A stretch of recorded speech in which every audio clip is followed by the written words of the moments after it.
Hello, everyone. Happy Friday. Actually, we're starting at a reasonable hour. Welcome, everyone, to my page. If you're new around here, typically I'm not live until after 9 o'clock, which I really try to project myself to be live by 8, but that never happens.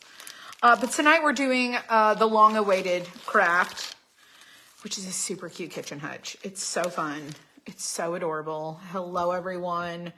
I'm going to pull up my iPad. Sometimes it gives me issues and I can't see the comments. I try really hard to make it work for me, you know, but it never happens. Oh, hello, friends. I am wearing a thankful shirt with pumpkins. Do not judge me. It's been a long day. It's been a long day. I've been working on getting our Apple developer account done so that we can get our app. And I had a lot of tasks to complete today. A lot of tasks. And the top of my hand still has paint on it. What's new? What's new? Never fails. Hello, everyone. Welcome, welcome, welcome. Happy Friday, friends. You know, when you wash your hands, you should wash your whole hand. Some of y'all do the same thing I do. Never fails. It never fails. But welcome. We're going to have a really good time. We're going to craft this. I'm using markers for this one. So you can use paint. I'm using markers. And it's going to be really cute. It's just there's a lot of smaller pieces and little details. And if you're not really sure what this one is, it is the kitchen hutch. It looks like a kitchen hutch. So cute. It's right up my alley. Right up my alley. I love it. There's, like I said, there's a lot of small parts, but let me sort these out really quick. And I'm gonna probably use tape for this, for some of these. Hello, hello, hello. Y'all asked for this one. I released it early, because our next release is not coming until, you've had paint on your hands. 3 days. I'm so glad I don't feel alone. Sometimes I am like, I just swear I washed my hands. I just didn't sing the song or do any of the stuff that I was supposed to. It happens. And y'all, I'm getting ahead of myself because I don't even have wax paper here. What is wrong with me? I'm just so excited. I'm super excited to do this one. And I am even more excited to see what you guys do. Hello, hello, hello. You just ordered this yesterday? Girl, we need a whole collection of like all the different colors. It's going to be so cute. It's going to be so cute. So why would you decorate your house or put stuff like this on your shelf? Because it's unique and different and it's like a conversation starter. So when your friends come over and they start like snooping around and look at all the things and it's like, oh my gosh, that's adorable. That is so cute. You could just like tuck it in somewhere. It's just fun. Okay. And I love interesting and fun things. I really do. A true crafter has paint somewhere. You got the churches today. I'm so glad. Has a craft been sent? I didn't get mine yet. I don't know what you mean. We send crafts every day, so I'm not really sure what you're referring to. I don't know what you're referring to. This is not a monthly box. If you're referring to like a monthly box, I don't know. We did ship them. Hang on. We did ship them. And people have already got their box. So you need to probably log into your account and see what could be going on. But let me check really quick.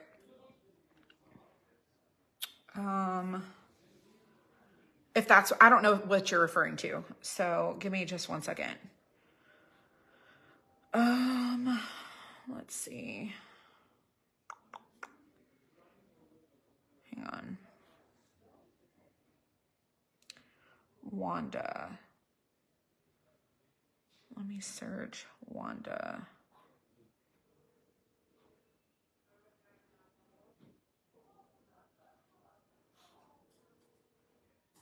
Oh, Wanda, you have like a bunch of orders.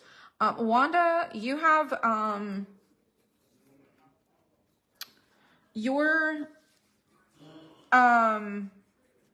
your monthly box was delivered on April 5th, which is today. It says it was delivered. Let me check the tracking. You can check all of this stuff in your account. It says delivered in mailbox. Okay. And then you have 1, 2, 3 open orders. The order from March 28th, I'm not really sure. That was the scripture churches. My sister would probably know about that one. Oh, those haven't shipped out yet? Okay. Those are going out Monday, she said. Did I get emails? Here's the thing. It's probably best if you want to double check if I got your email to send me another email. Because I don't know. I get a lot of emails. Okay, so Wanda, you can log in, check all the things. Something was delivered today at or in mailbox. Okay, so go check that. Number 2, did I get your email? I am caught up on my emails. Let me go see. Lewis. Lewis.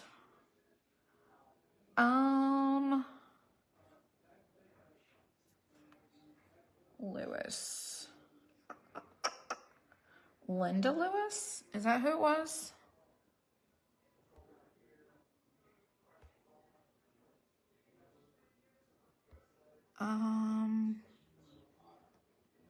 Linda Lewis.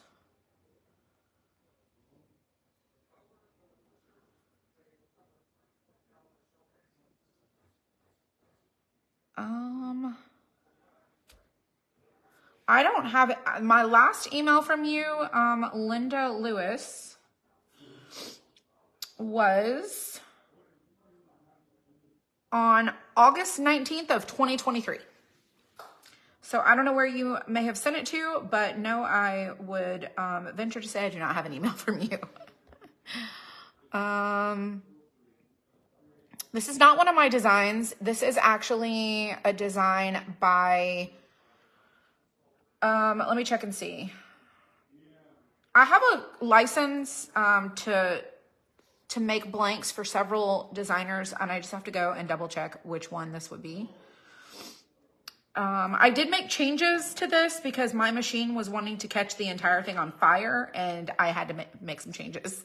So let me double check who I got this from.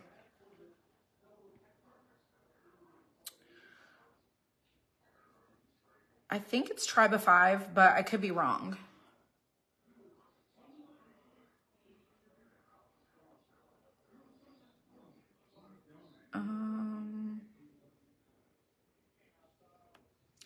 I think it's Tribe of 5.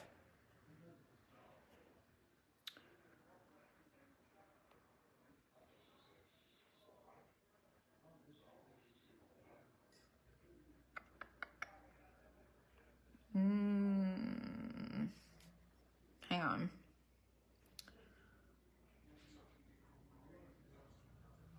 You can always send me an email and ask me these questions. I don't keep secrets of where I get stuff. I always tell people like where I get things from. I don't keep secrets, but I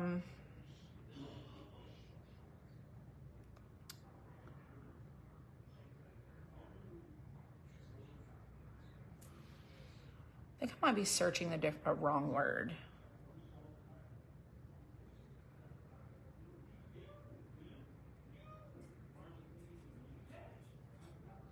Search.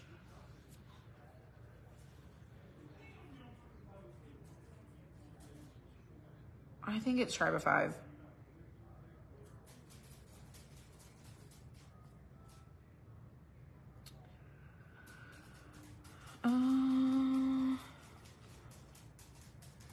So I'm scrolling and looking.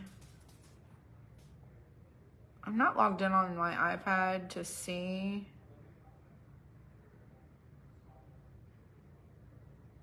My history.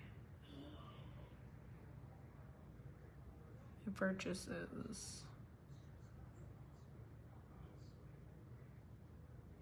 I swear I'm using the proper keywords. I'm not understanding.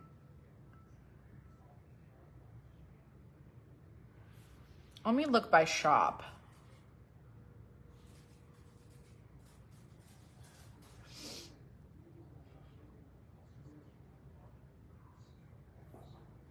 Oh, let's go to shop. Search by shop.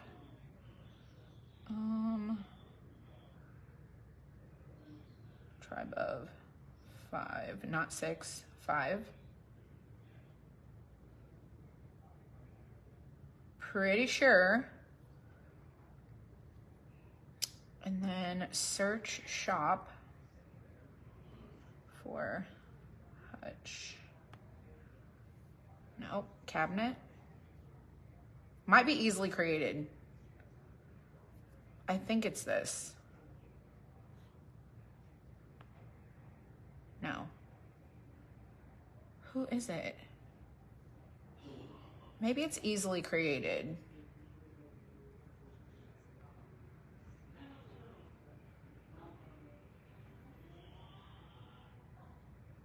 Hutch. Oh my goodness.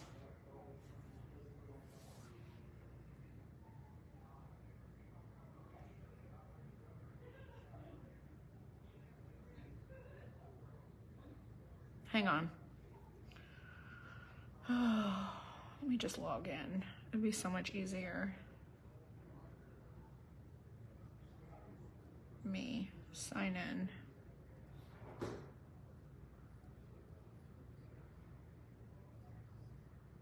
Sorry, y'all.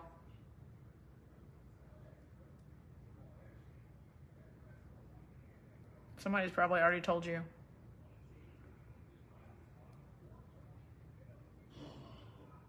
But I want to do my due diligence, make sure.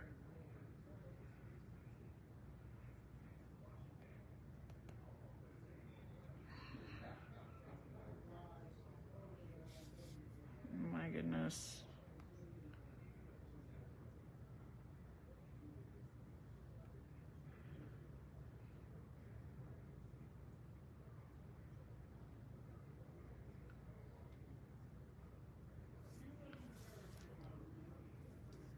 It's gonna send me a text message. Hang on.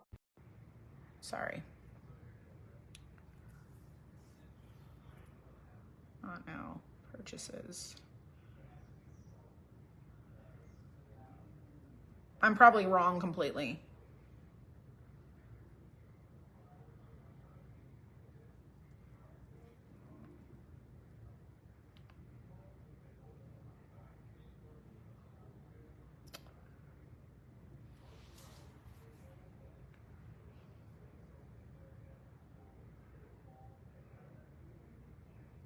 Hang on.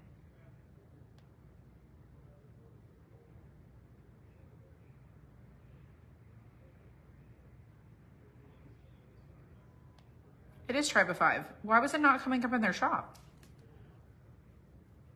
It's right there. It is Tribe of 5. It's called Farmhouse Hutch.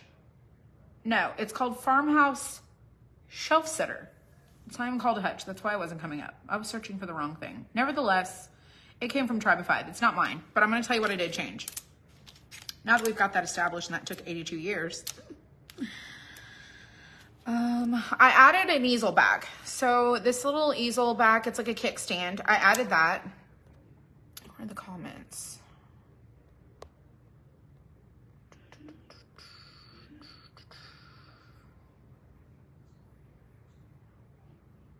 You're very welcome. It's from her Etsy shop. Okay, let me show you what I changed. I changed the font on the scale.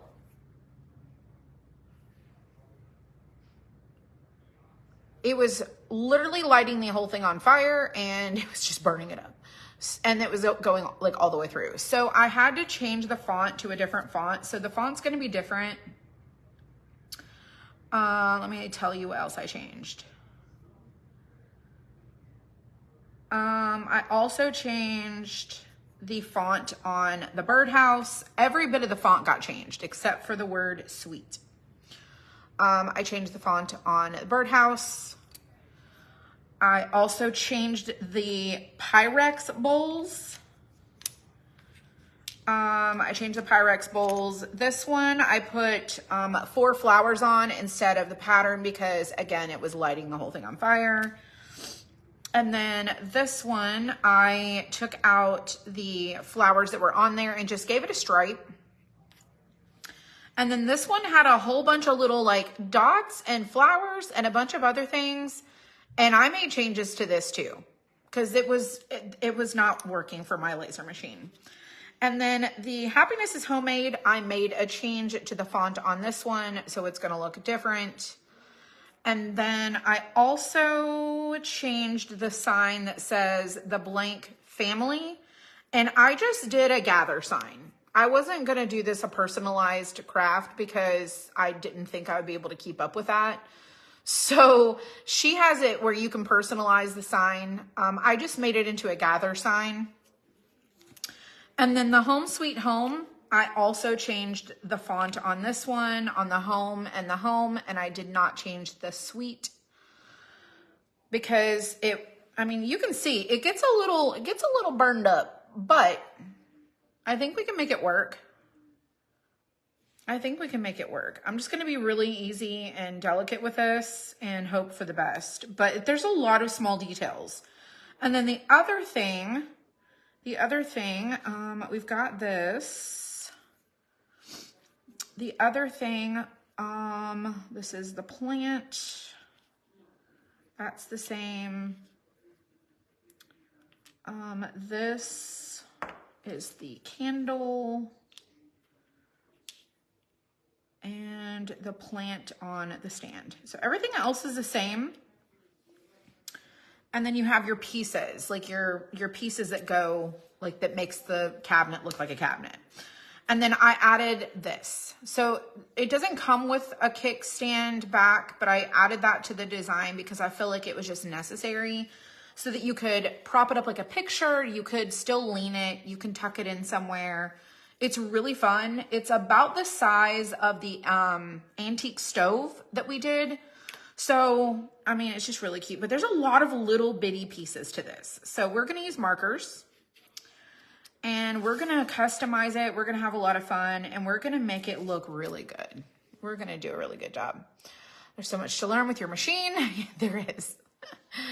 I don't understand how you figured out the font would make a difference. I'm so intimidated just by just getting a Cricut.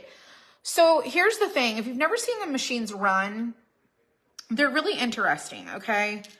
They're really, really interesting. There's power settings, there's speed settings. Like the way that the laser beam goes in, there's a power. So you can have, the power minimum for our machine is like 9. Like 9 power. If you go anything below 9, it's not even going to fire the laser. When you hit 9, that's what we scored now all of our earrings with because the earrings were getting burned up. So we had to fix that. Some of the earrings I had to like send a whole new pair because they were just getting too cut through. And then your speed can go up to like 1,000 speed. We cut at 35 speed and 65 power to cut through these. So all of our machines are set up on the same speed and the same power. So that because each machine has to have a file sent to it. So we send a file to Thunder One. If Thunder One's power settings and speed settings were different, now number 4 is a little different. We typically, you cannot cut anything on like our scoring lines. Sometimes if they're cut too deep, it was cut on number 4. I can always tell that because it got sent to number 4.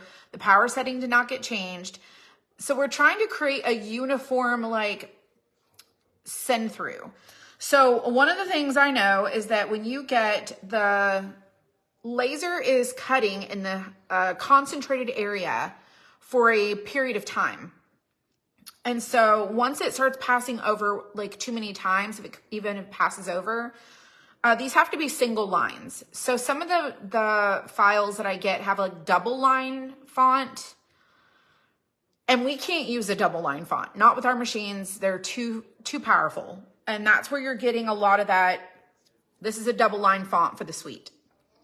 So it's going around and then it's coming up real close next to it and it's doing another pass through and it's making like a bubble word.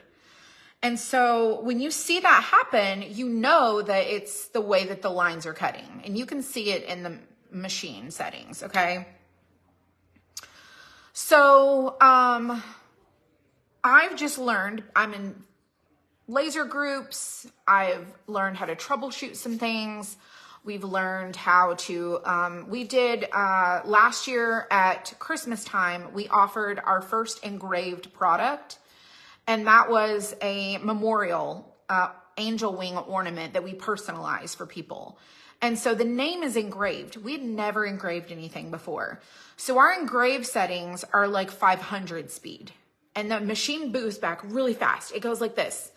And it just is zipping, zipping, zipping. And it's firing a laser. It's so fast. But it's firing at like minimalized pulsing. It's just crazy. So it's like 9 power and like 500 speed.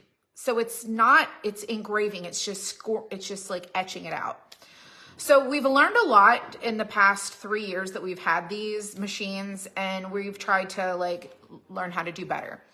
But what I will tell you is that we have Thunder machines, and they're vastly different than a Glowforge. I'm going to tell you, Glowforge is like 40 watt, a 40 watt machine. It's going to cut through. It's going to cut super, super slow. And we used 2 Glowforges for a long time. We really did. And then I was like, this is just not good for production. So we got the Omtech machines, and they were 80 watt, which that was a huge upgrade. And we were like, oh, we're zipping through. We got 3 of them. And then we got 2 Thunder machines.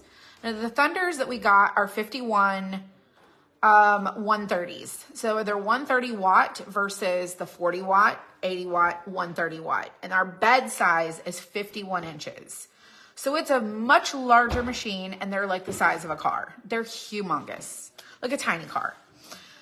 And they're more powerful. They just have a more powerful laser. So, the settings that I'm telling you that we use are not going to work for a Glowforge. Don't go putting those in your little tools if you have those machines. Don't do that. You have to learn what works for your machine. You really do. Someone had asked about the, what was the question? Was about plugging it in. Did the machines run on the same electricity as the house? You plug them in to a dedicated circuit. It's what they told us to do. So that means that, for example, if you have a bedroom or a garage and you plug the machine in, whatever outlet you plug it into, it needs to have its dedicated breaker. You can't plug 2 machines into the one breaker. It needs to have, like, for example, at our other house that we used before we moved, we had 1 machine plugged in on the living room breaker, and we had 1 plugged in on the dining room breaker. So they were on 2 different circuits, but it was still in the same house. We just couldn't plug them in together. But yes, you plug them in to a regular plug. We have dedicated, like, power boxes ran directly to each machine where we are. We had an electrician come and do that because we wanted to make sure that, while the one breaker would hold the power of all of them, because it was they're industrial plugs or whatever, I was just not comfortable with that. I didn't want to have, like, what if it went out, then all the machines would be down. So we had an electrician run a 4 plug to each machine where we are. And so our machine is plugged in, and then our water chiller is also plugged in to the same machine, like it's all plugged into one. So our water chiller plugs into the laser, the air compressor plugs into the laser. We don't have an external air because we have nowhere to put that where we are, but I would love to have like their own air compressors, but you know, that's a wishful thinking. But I will tell you that it feels intimidating because it's like, what do you do with this? I felt the same way when Glowforge sent us like the Glowforge. They asked me, can we send this to you? Will you review it? Sure, I'll do that. It sat in my garage. I had no idea. I'm like, what is a laser machine? I did a whole video and told you guys, like, I had no idea what this thing was. And now my entire business runs on 4 ginormous laser machines. So don't think for one second that you can't overcome the fear of the unknown, because you have no idea what it's going to do to transform your life. So just keep that in mind. And then don't be willing to push buttons. Like, you have to be willing to troubleshoot and learn. And you know, if you don't have an instant answer, you can't just give up. You have to really, you know, dig deep and figure out how to troubleshoot something and why something isn't working. You know, a lot of people just will give up when things get hard. And thing is, sometimes when things get hard, that's where it challenges you and you learn from it. You learn so much from it. So yeah, like these lines on the back of this, these are score lines. And so you can kind of feel them. They're not real deep. I don't do them really deep. Sometimes they're a little too deep. Like I said, for Thunder 4. Thunder 4 is our newest one. And I'm telling you right now, I think they gave me a souped up machine because our other lasers do not cut like that one does. That one cuts so good. And it's not just because it's new. I feel like it's just a souped up version. But it is really good. And that's what does this. So it scores these. So these score at 250 speed and 9 power. So it's pulsing at 9 power, 9% of 100. Or yeah, 9% of 100. So 100%, so just to school you on this, like you guys care. But just in case you have a laser machine and you're wondering how it works, you really need to understand the power scale, and you need to understand the power scale connected to the speed of the gantry and how the laser head moves. So your speed is the movement, and it's millimeters. Ours is set at millimeters, so every 250 millimeters, okay? That's a speed. So however many 250 millimeters are a second, okay? So that's how fast it's gonna go. And sometimes that seems like 250 is fast, but it's not. 500 is fast. That sucker is moving. And then the power is, the laser tube is 130 watts. So we're using 9% of power of 130. And that also helps us, you know, when not to degrade our laser beams, like our laser tubes. So when we're using 35 speed with 65 power, that's where it's got to cut all the way through this. So now we need to use 65% of that 130 watts to cut through one board. So we have growth from 65 to 100 before our laser degrades and we have to replace that laser tube. So I think when we started, where we were at 55 was our power, and now we're at 65. That's not bad. And then we're at 35. So 35 is not fast. It moves like this, just a little. It goes along, trucks along, but the power of the beam coming out is 65% of 130 watts. So that varies on how you want your cuts to be. And we have a lot of flashback because I don't raise the boards off of the bed. There's like a honeycomb bed that the boards sit on. And our boards are really big. So as soon as you stretch it out and you try to prop them up and raise them up off of the honeycomb, the boards want to bow. And you get imperfect cuts where things don't cut all the way through because you have a focal point.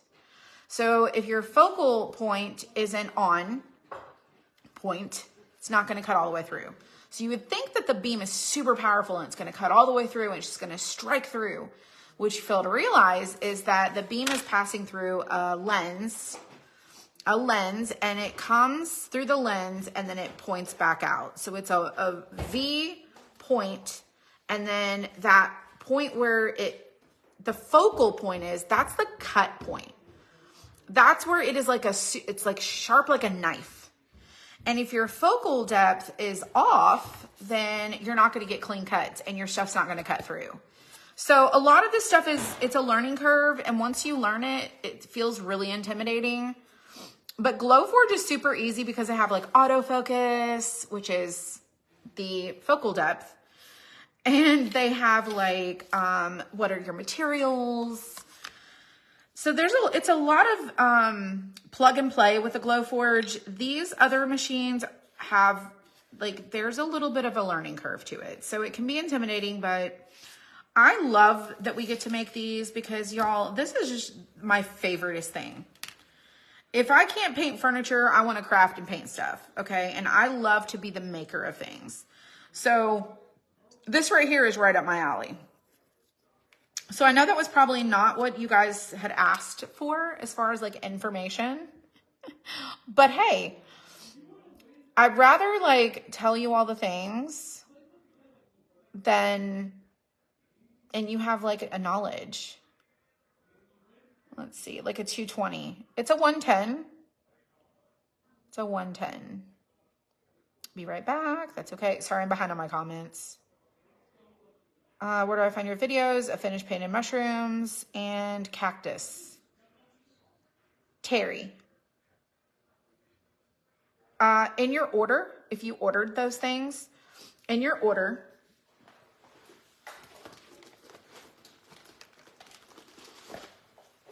there are cards that look like these. This card here is like the supplies that you need. And this card right here says thank you. I'm pretty sure that 85% of you guys don't even read this card. Pretty sure. We put them in every order. We put this in every order. And there's a lot of helpful information on these two right here. So number one, this is a QR code that helps you get started crafting. And then on this card right here that says thank you, it says find available DIY craft kit tutorials in our private Facebook group. Use the QR code to take you there. Okay, so if you put your camera over this, it's going to take you to the group that has the past videos. Once you go in that group, I organize the tutorial group into guides. Now, I know that this is not user-friendly because we're utilizing a Facebook group and it's not like a website that we can, you know, create menus and drop downs and like do all the things. But I do these videos live and then I share this video into that group and I just basically give it a title. And so if you go in that group and you search cactus or you search mushrooms, those videos that have those keywords associated in that Facebook group will come up. But you can also search the groups like it's organized. The other thing you can do is go right into Facebook and search Amber Strong cactuses, Amber Strong mushroom. And anything that I've put on Facebook that's associated with my name, even this video, me saying the word mushroom is probably going to pull this up because there's captions. So Facebook is searchable. It's just not that I can control it, but all of the videos are on this page. And then I tried to organize them in that group. So I'm working on a solution to a website of sorts that if you order a specific kit, that kit will be tied to a number, like it's a SKU number. And then when you scan that code, you'll be able to put in your SKU number. This is the concept, okay? It's not come to pass yet, concept. You will go into that website or wherever it is, and you will put in that kit. So if you ordered this, I don't know what the SKU number is on this one, but it'll be on your order packing slip. And you would type that in, and it will pull up if there's an associated video. But this right here is a QR code that takes you to the tutorial group. And I don't update it every day. I try to go in and update it like every other week. because y'all, we're a small but mighty team. We're small but mighty. It's just a lot of stuff to do. And I don't have any group admins, so I don't have anyone that goes in and like helps me with that stuff. I have Michelle doing far more things that I need her to be doing versus that. So anyways, but that's where you can find it. We're going to craft this one. First one you had, the bigger ones, make the small, right? It's crazy.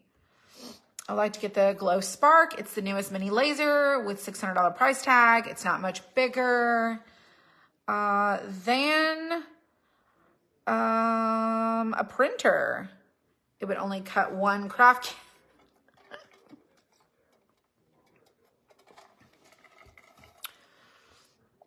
I decided I'd just rather let you do the hard work. Spend less money and have a lot more kits. So the Glowforge Spark is super cute. I did see it. It is super cute. It's tiny. It has got a much smaller price tag. It's not nearly as powerful, and it does not have nearly as big a bed space. The downside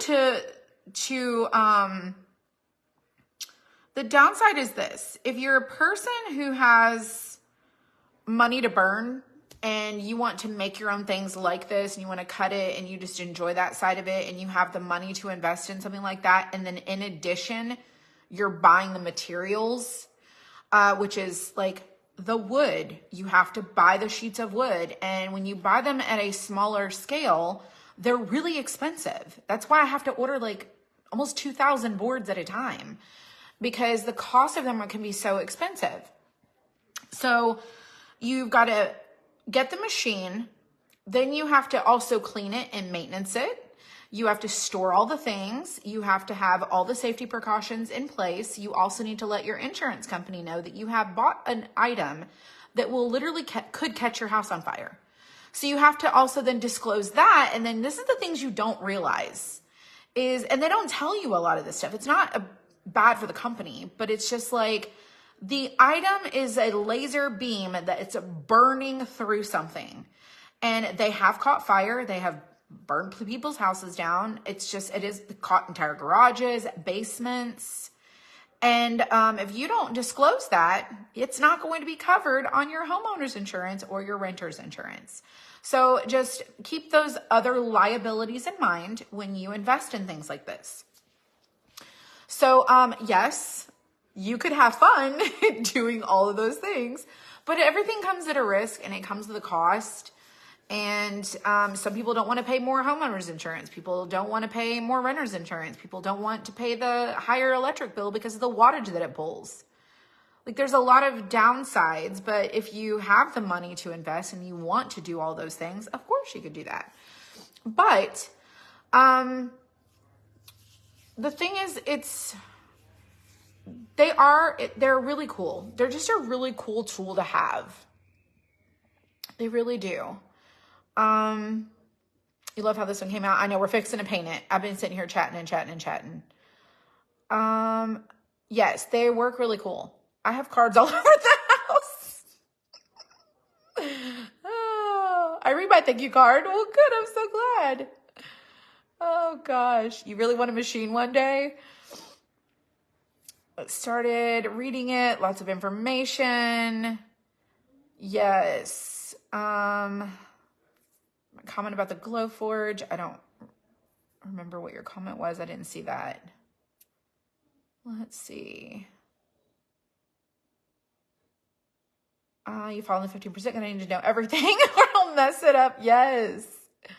Got orders today and you've seen that. Going to try that tomorrow. That's awesome. Hello, Glenn.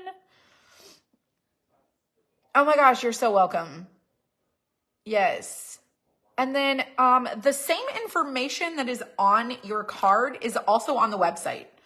A lot of people don't navigate websites anymore. I've learned that the hard way, that I spend all this time organizing our website, categorizing, tagging keyword, putting in collections, doing all the things, writing out these fancy descriptions. People don't read the descriptions. Some people don't read the descriptions. We have all this information on the website as well. So, and then we also try, I don't know if the automation's working, but every time you place an order, you should get a link in your order at the bottom of your order that says visit. I'll have to go double check the way that it's like order confirmation. It should be on there that your order's confirmed, and it'll tell you like, here's where you can go to go and see all these things. I try to go in and put little snippets of stuff to like connect all the dots. Y'all, it's a lot. It's a lot. It's a ton. You've been following Laser Cutter for a while and love to watch beginners unboxing. The consistent comment is that it takes up to an hour more to finish a small project depending on what they start with. Plus, like, it's a learning curve. Who said that? Carmela. Carmela, you were absolutely right. So this is why we originally had a Glowforge Pro, which that machine was $6,000. And I didn't know anything about lasers. Didn't know anything. I didn't know that there was a cheaper version. I didn't even know there was other versions. I did not do my due diligence or do my homework. I have since become far more smart. I've become more intelligent and knowledgeable. So I realized very quickly after I spent $6,000 again on another Glowforge, I bought 2 Glowforges for $12,000. Isn't that crazy? $12,000. And this is the business investment. I could have invested that money in other things. So now we've got $12,000. And this is why our original craft kits were so daggone expensive, because they took 18 years to cut them. And I was like, we can't keep doing it like this. We're not a hobbyist. We are a business, and we need better business tools. So I still have those Glowforges, by the way. I've thought about opening up a makerspace, but then I'm like, dang, I have to open up the makerspace, set up a room for it, for people to like come in and use our laser machines. I've really thought about that. But then my liability, y'all, it's just, I could funnel into all the thoughts that I've had. And I'm like, oh my gosh, the liabilities. And then I don't have a person to like teach someone and man it. So I don't have the staff to do that. But nevertheless, I still have those Glowforges because I'm thinking maybe one day I would use them. But yes, they do take forever. The first few craft kits that we cut, I was like, how is this taking an hour and 40 minutes? That is not productive whatsoever or efficient. And so we had those 2 Glowforges for, oh my gosh, 8 months. 8 months we did that until we made enough money back, because I had to recoup my $12,000. Remember that. So we've got staff. We've got to recoup our costs. We've got to try to be profitable. We got to pay our taxes. We got to do all the things. And we got to sell a ton of craft kits and products to do that. So to recoup my money, and then I was like, okay, so we're back to square one. We need better tools. So then I turned right around and had to invest that money in more machinery that was faster. And that's when we got the Omtex, those red and black ones that we had. And those were cutting like a charm. So we could create more designs. I had my own isolated machine that I could use to like test cut, make the stuff, make more products available, do all the things, have more design options. And so Dylan had 2 that he would use to cut, and I would use 1. And then when I wasn't using it, he would use all 3 of them. And we didn't use the Glowforges. Those got put in a closet because those were super slow, snails. And then we just rinsed and repeat. We rinsed and repeated, and we made more money. And I was like, okay, our business is growing. Now we need to scale the business, and we need to level up our product again, like our tools again. And we need to now invest like $30,000. I think it was like, they're $16,000 a piece for a funder that we have. So now we've gone from 2 Glowforges at $12,000 to 1 Thunder that does the work and the speed of like 6 Glowforges for $16,000. And now we have 4 of those. Okay. So when people talk about your cheap crafts and your cutouts and your price gouging and you're too expensive, listen, we are made in America by China machines. we make these in America? But the machines came from China. There's nothing I can do about that. But I will tell you that this is just the process of a business. This is how it works. When you can't, like, I wish that I would never have bought the Glowforges, but I never would have really truly initially spent the money to learn it in the first place if I hadn't been sent one. So it's pretty clever on their part, right? It's pretty clever on their part. Got me to buy another machine because I felt like it was so easy to turn on and use, but it takes so long. So if you guys, I know that I've always been very transparent. I always stop and have these conversations because I really feel like I'm not here to gatekeep information. I don't do business coaching anymore, but you know, I will freely share as much as I possibly can just for anyone who's watching and listening, because you never know who's going to stumble into this video and watch it, be intrigued, want to know what's going on.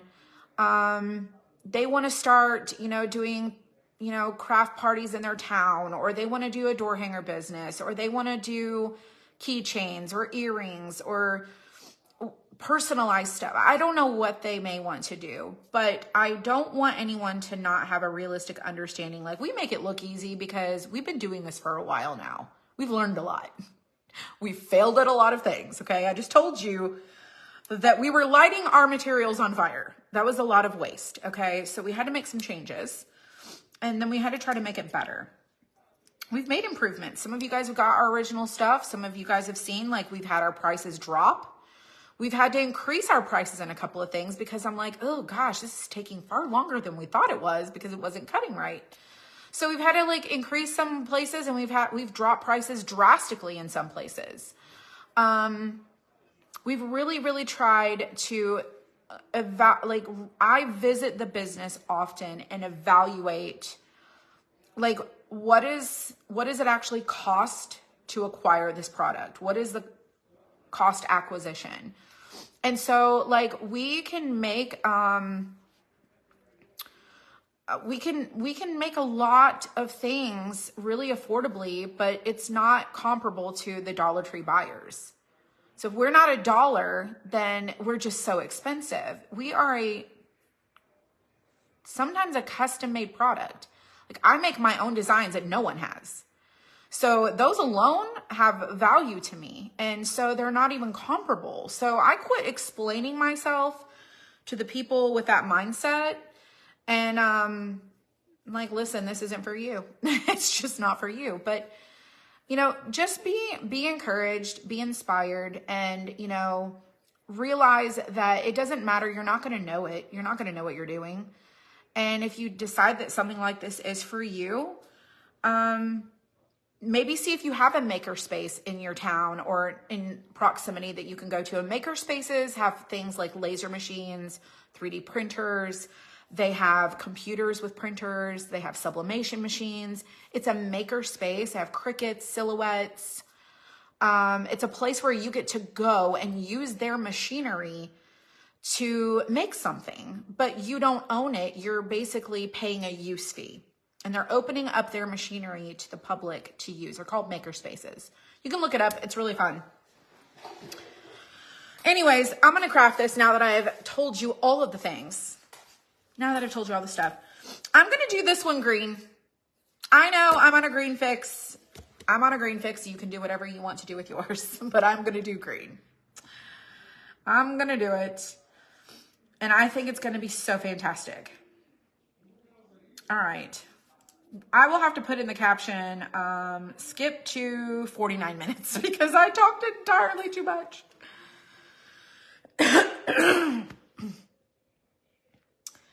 Do we have one local? I don't know. I haven't Googled it. That's why I was thinking about it. I was like, oh man, that would be so cool to have a maker space. I don't know if there is one. I know that like Pinspiration, like I don't know if Pinspiration or like, there's a place in Savannah. What is the name of it? It's like a DIY studio.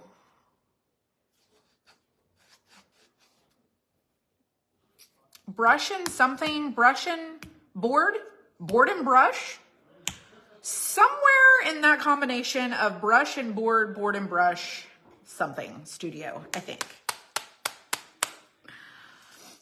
You love the crafty crate? Isn't it cute? Y'all, I'm hoping most everyone has gotten theirs. Board and brush, paint parties, I believe. Maybe.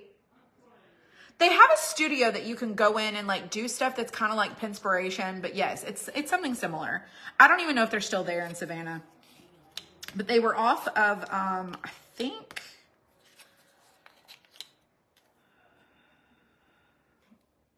I don't remember what road it was, but maybe, I don't know, but I'm going to just show you what this looks like. And then we're going to do this.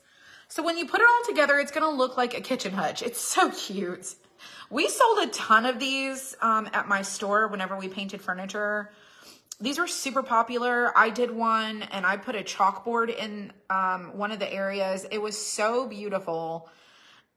These were always just, we couldn't keep them in stock. So this style with the little details was always so fun. And like the beadboard backing, adorable. So I love this.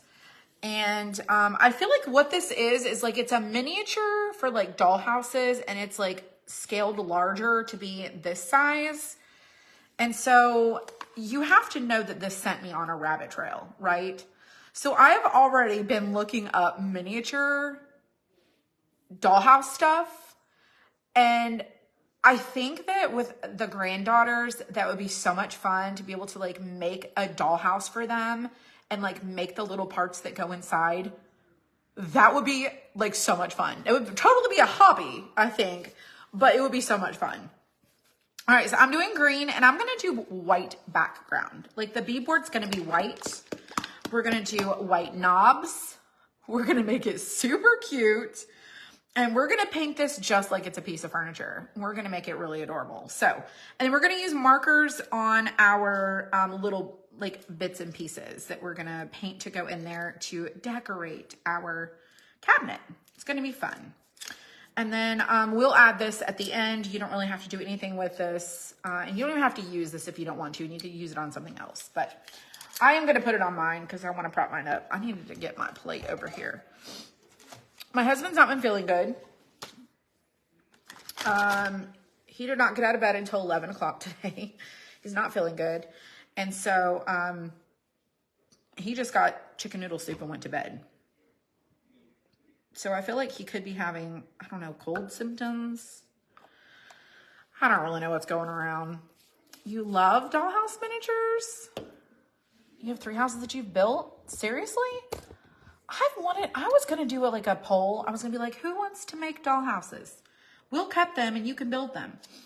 Because we can totally cut doll houses on our ginormous machines. I did not realize that there was like actual like patterns for those. And I was like, stop it. And then I was so intrigued. I thought if I could go find my floor plans for this house, I would want to make a dollhouse version of my house. Like a little version of my house. I've thought about it. I've just not went down that path because I know what's going to happen. I'm going to get wrapped up in it. I'm going to get so distracted and I'm going to do the whole thing. And nothing else is going to get done in life. So I have to keep myself laser focused. Focus myself in. All right, so we're going to paint the inside of this part where let me trace this so I know where to stay.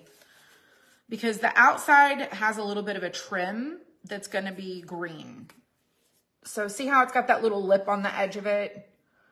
The inside's going to be white, but then this outer part is going to be green. So I need to just make sure that I stay in the lines of that. Let me get my pencil. Y'all, I love our painting we did last night so much. And if you missed it, I'm really sorry that you missed it. Just gonna mark this right here. That's pretty good. All right, so we're gonna do green, and then we're gonna do the green around the edges, and then this on the inside is going to be white. I'm gonna wipe that down just a little bit. You guys can see this, right? Put my cups in the way. So this is gonna be white, and I've noticed that with white, it likes to bleed. So I'm just gonna clean this little area just a little bit before we paint it. And I'm telling you right now, when I say I'm gonna do this distressed, I'm gonna do it. I'm gonna do it. I'm gonna channel our inner furniture painter. Oh gosh. All right, let's move this stuff out of the way. Okay, I've got the green. Let me get some white. Hello, Diane.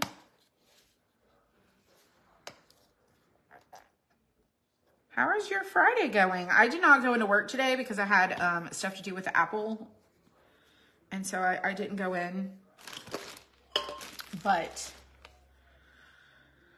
I feel productive. We should have our app coming in about 2 weeks. Hallelujah, praise the Lord. All right, let me dry this.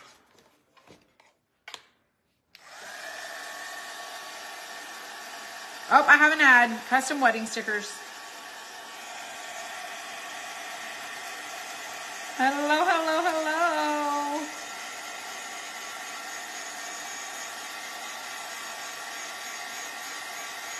Oh, I don't even think we have any Vicks. I don't think we have any Vicks. The green is celery green. Celery green. All right, we're gonna go right. Now, there's a little bit of a lip, so we do have some room. We have some wiggle room there before it starts to show through.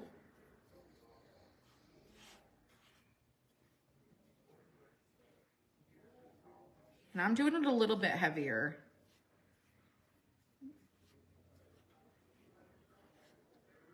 This is gonna be so cute.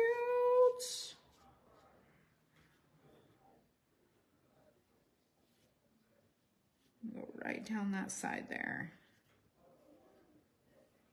Okay, I'm gonna get my little scoring tool. Now, normally you do not paint furniture with a sponge like this. Some people do, some will. I used to use a, like a really expensive brush or a sprayer. Oh gosh, I have glue on my scoring tool.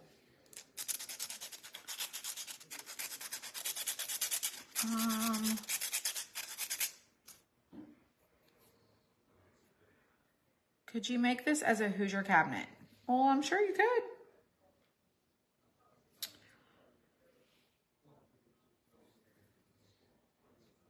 All right, just drag through.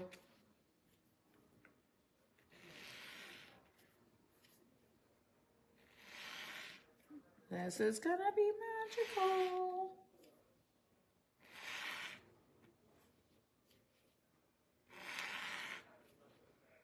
See, I'm collecting all the stuff in the grooves on my finger.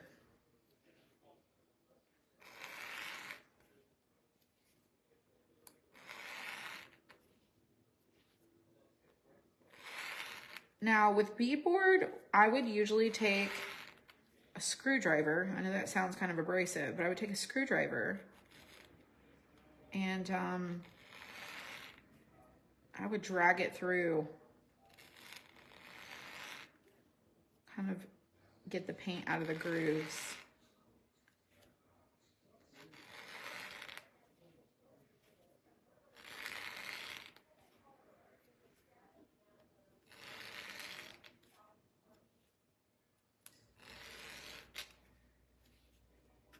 And we're gonna go straight across, just like so. And I've collected a bunch of that.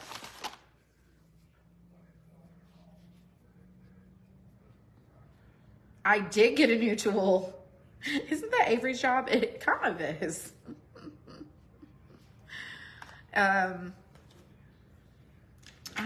They didn't come over today. Michelle did say I could share pictures of the baby. So I'll show you guys here in a second.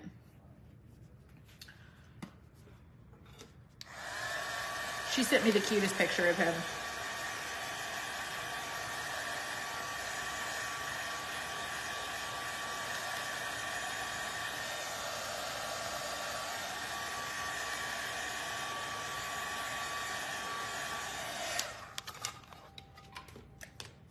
She told me that today.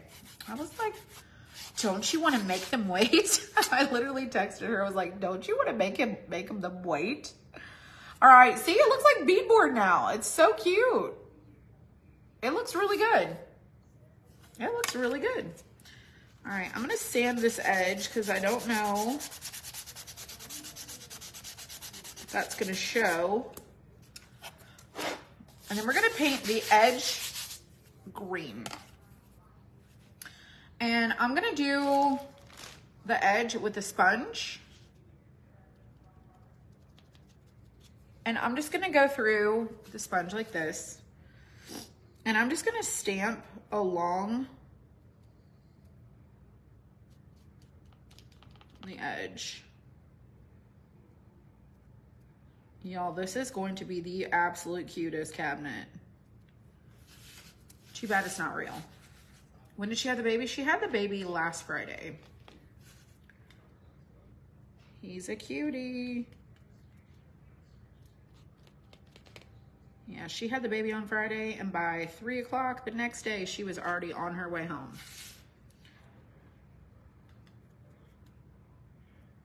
I was like, aren't you so glad you did Kegel exercises? I didn't do Kegels for my other two with Caden. I was like, I'm doing it. I'm gonna discipline myself and I'm doing it. And those of you who've had children, by the third one, you're probably thinking the same thing. I wish I would have listened. I wish I would have listened. All right, we're gonna go all the way around.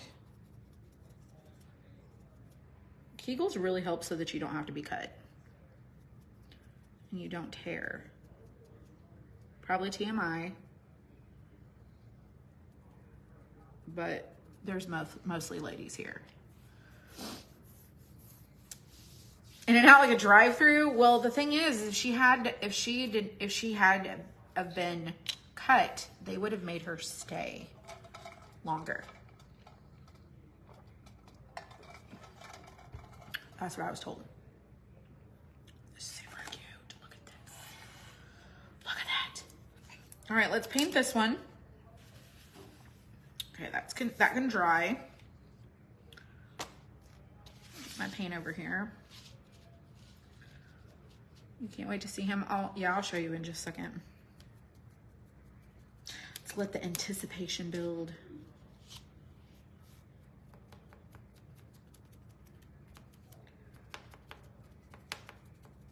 Honestly, I didn't talk to your head off about so many of the things. I'm like, I better get to crafting. I better get busy.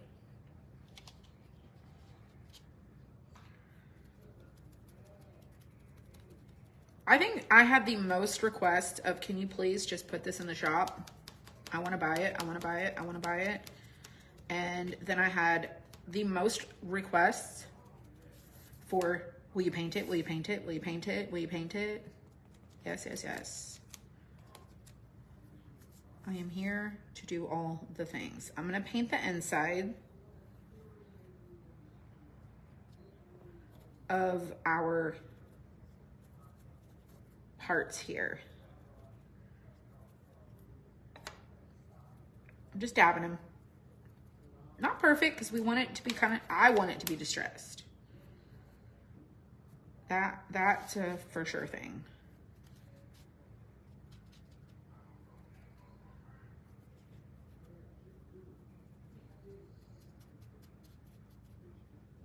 Are we close?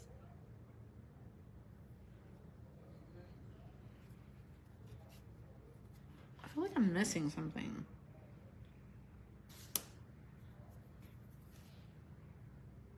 Oh, I am. The top portion. This right here. And then that. And then this one. If something needs touched up, we'll touch it up. But that looks really good. All right, I'm gonna put these in here to do these. Because we don't need to worry about the sides. And then we'll just do our, oh, I do know. I'm gonna do this, like a wood top. That was really popular too. So we're gonna do below this line, this little score line here. I can get a hold of my tool. This line right there. Above that.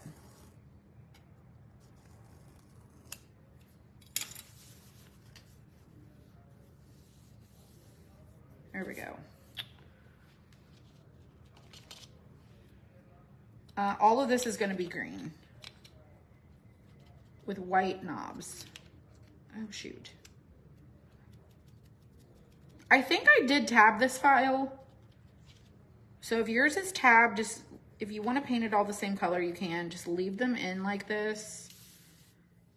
But mine is not tabbed. And by tabbed, it means there's a little piece that's just holding it together. Let me use this.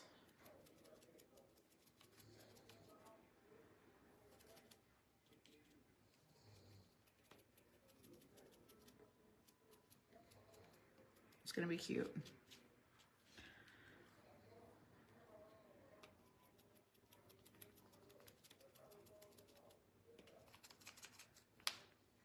Oh no. Did anybody watch the Truth versus Alex Jones?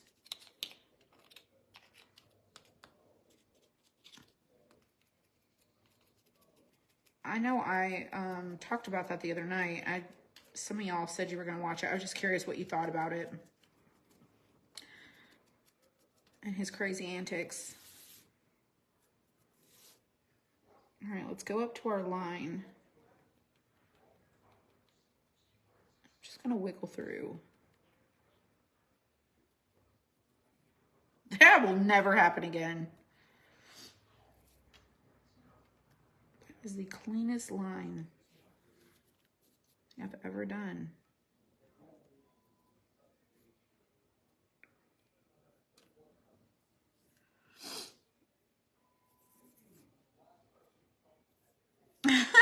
She cuts all those pieces? Yes, he's quite impressed. So when we get our packages, like when we get orders delivered, like Uline brings us stuff. I have to order like materials. And they always come in there like, what do you do in here? Like, what do you do? And then I show them and they're like, oh, wow, that's interesting. Never seen anything like that. I was like, right?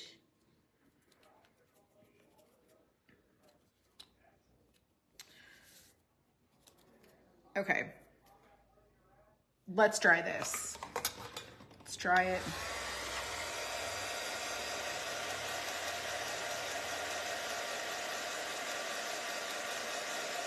Aww.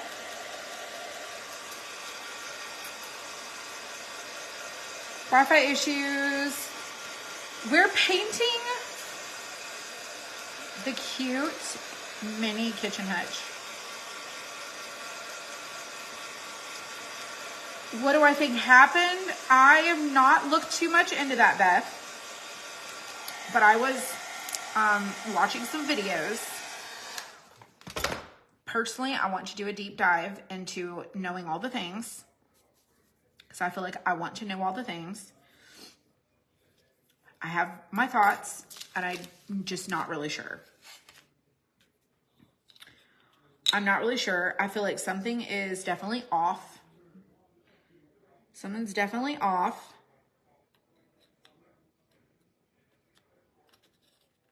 I'm like, they kept going. The one broadcast I watched, it was talking about, oh, his shoes are all accounted for. I was like, how do they know? Like, he didn't get shoes from a friend. How do they know? Like, I feel like something is definitely OFF. Stop it right now. Just stop it with yourself. Just stop it right now. I did not experience the earthquake today, Brittany. I did not. But I do know some people that are my friend on Facebook that did. All right, we're gonna do a little bit of the burnt umber. And I'm gonna mix it with a little smidge of white. And I'm gonna use a brush for this. It's called celery green. I told y'all it was fantastic.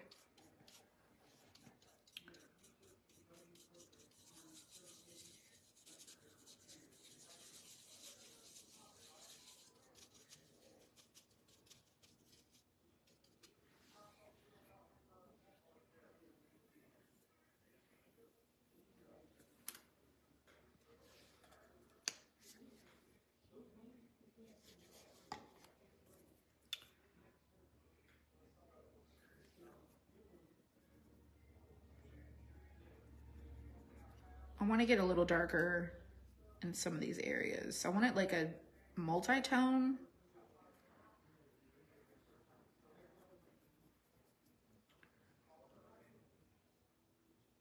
I don't know if it's going to work the way that I think. But normally whenever I would paint furniture and I wanted to do like a multi-tone wood grain, I would just do like a camo look with my stains, and it ended up looking pretty good. This may not go that way because it's not real wood, but I'm gonna love this nevertheless.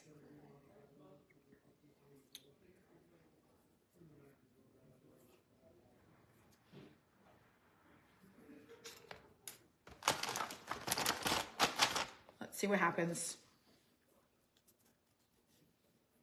Oh, we got a little bit.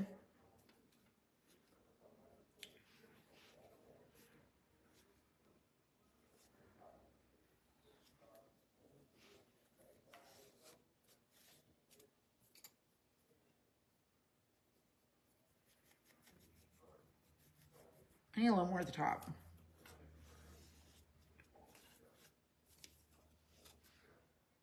Oh my gosh. It looks a little aged. I really like that. I'm gonna sand it. Sand it down. Let's put our little doors back in.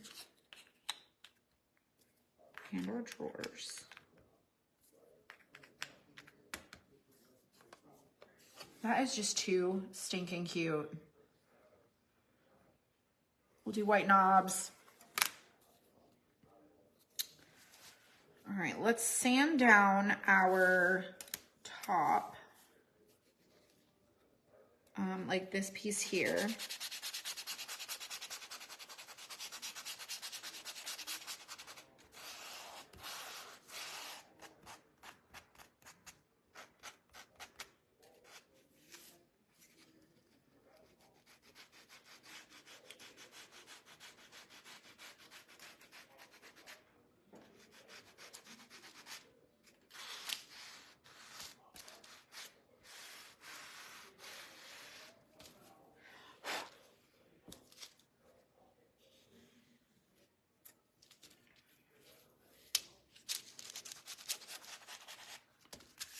That's cute.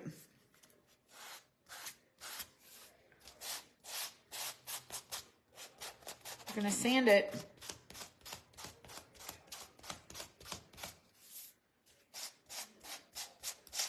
Y'all, I like distressed. If you don't do any of this. I promise you it's not gonna hurt my feelings, but I'm doing all the things.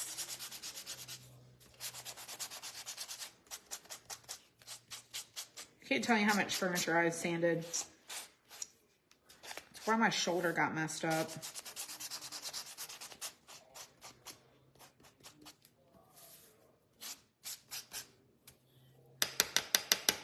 All right, let's see how it looks.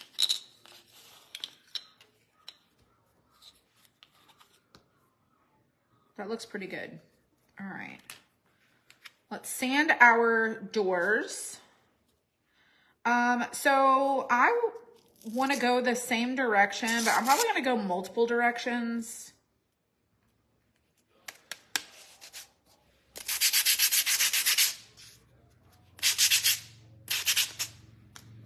I don't want any of that white on there. I'm going to go up and down. And then I'm going to focus on my corners.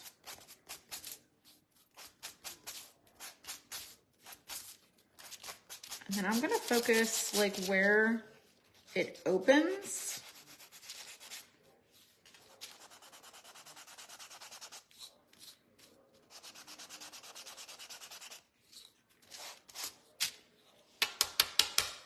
All right, let's stick this over here and see how it looks. There's door number 1. All right, let's do door number 2.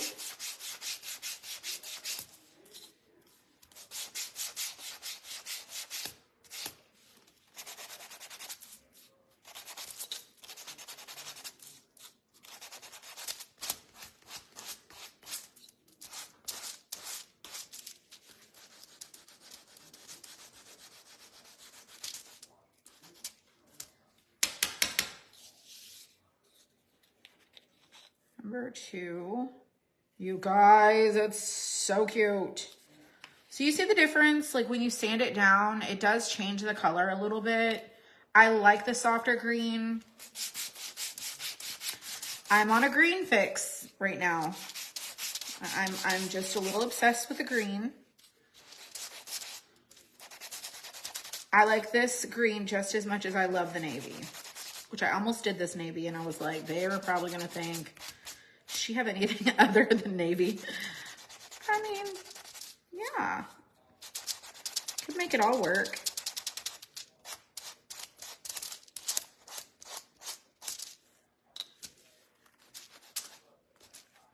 All right, this one I got a little happy with it. So let's pull these up and let's do just a little bit extra.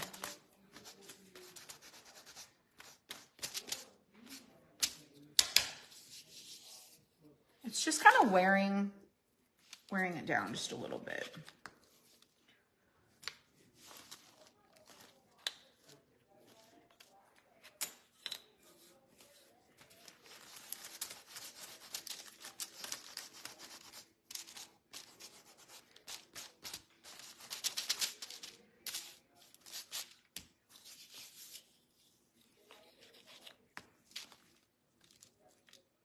I don't want it to be perfect. All right, now where these little scallops are, I'm gonna do just a few of, I'm probably gonna do all of them.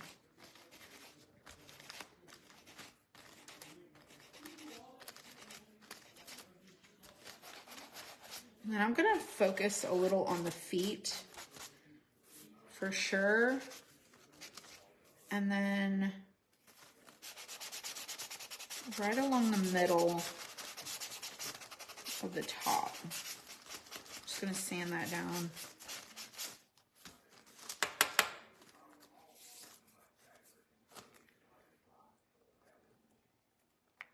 All right, let's put that back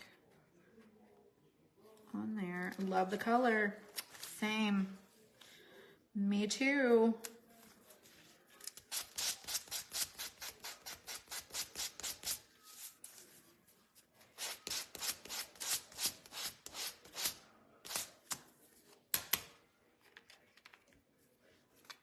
It's looking like a real distressed piece of furniture.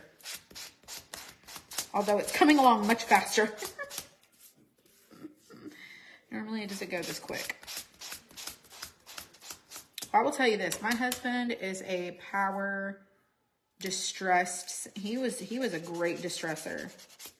Terrible painter. But he was phenomenal at distressing. He just nailed it every time. Do you see how the bottom is looking? It's just looking so good. All right, let's do this top portion, and then we're gonna do the back beadboard.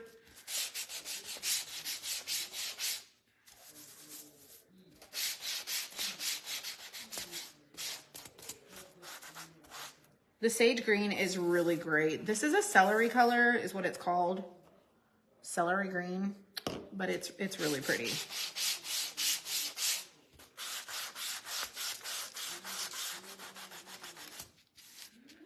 All right, same thing with these little scallops up here.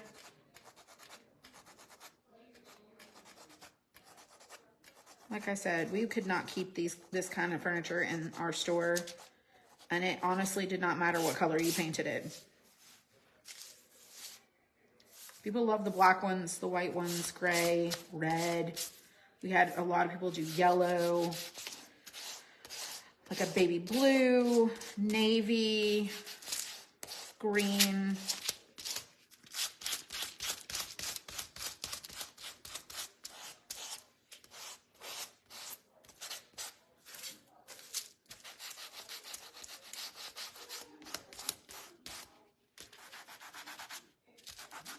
I'm gonna over sand the ends here.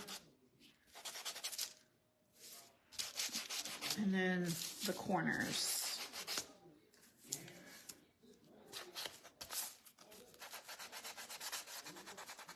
And then I'm gonna do a little extra on the face.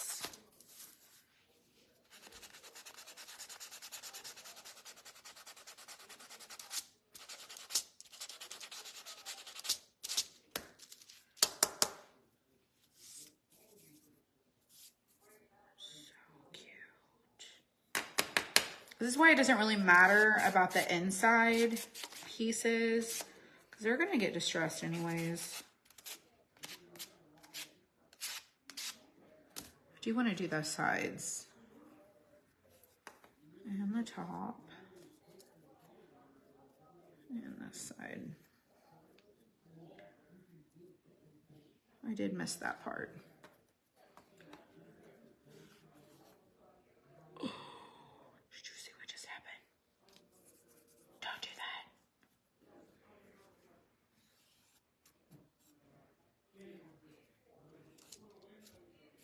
I can't believe I did that.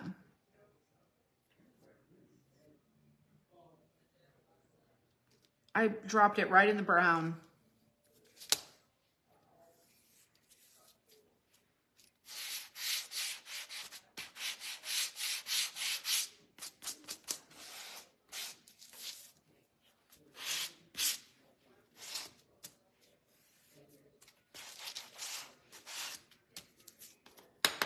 All right, that's done.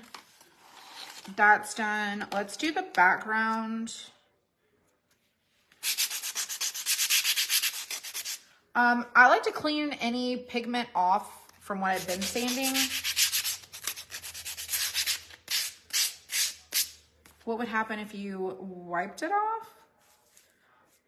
What do you mean wiping what off? Like the brown?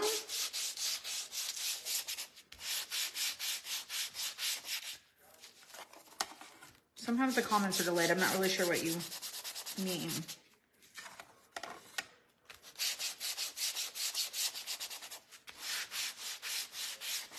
Like wipe the green with a wipe, it'll just deepen the color again. It's gonna deepen the color. Not as much, but you can see it.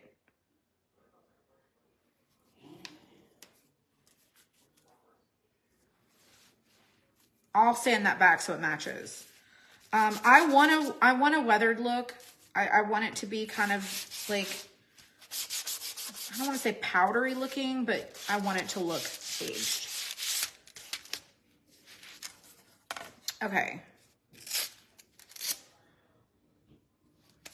Now for the back, this white, I did not a heavy coat of white.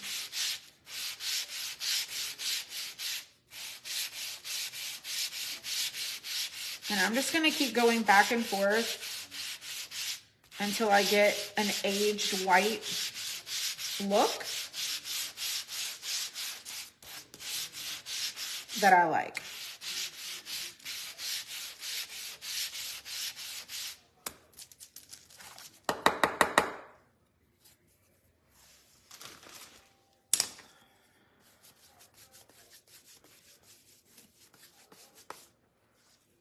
See how it's a little more distressed on this side?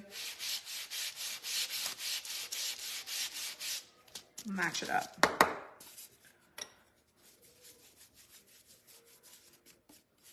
To the best of our ability. Then we need to go around the outside of this. Not with that brown.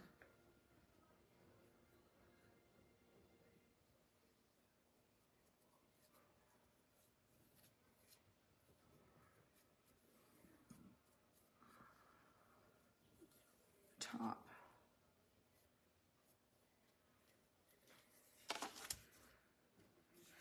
Okay. Looks so good. All right, let's try that. And this is,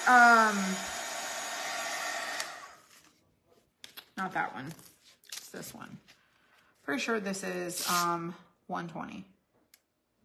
Yeah, this is 120.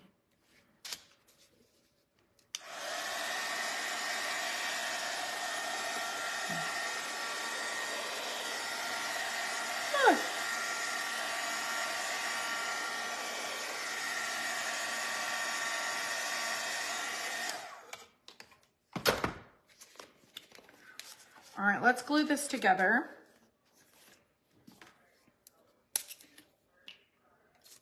The frog. Thank you, Shelby. Thank you. I love the frog too. So I did not know that Lee had the frog file, but she did the other version.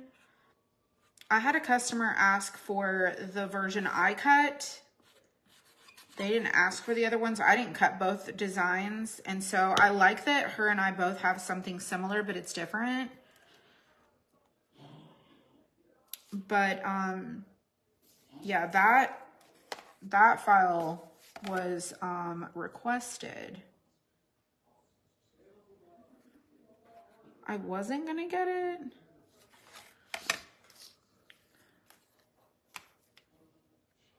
But then I was like, oh, I think I'll go ahead and get it, and I cut it for them, so.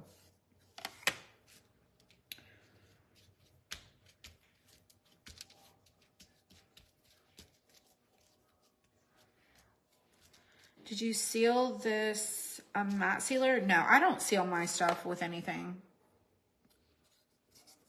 I personally don't. It doesn't mean that you can't. I just am not, personally, for me. And then I'm just gonna come through in a few spots and just add a little extra.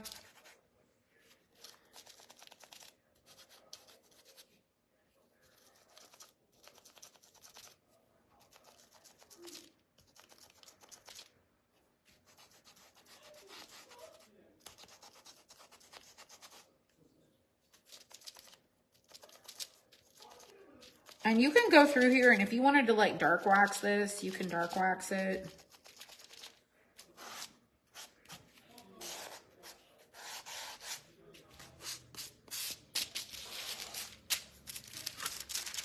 All right, there's our top. It's looking like an old cabinet. You know, my nose has been itching. I don't know if that means something.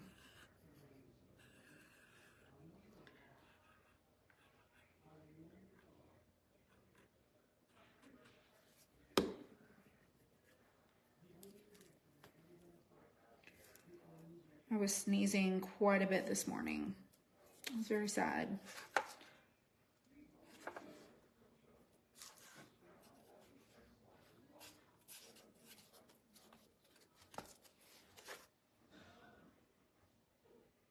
I like the wood top. All right, let's glue in our little doors.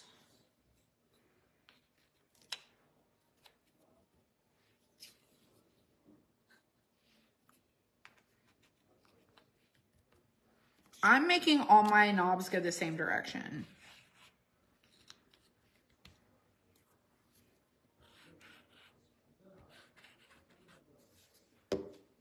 And we're gonna paint them white. All right, let me clean this brush. I don't really want to use that one. Let's do a marker.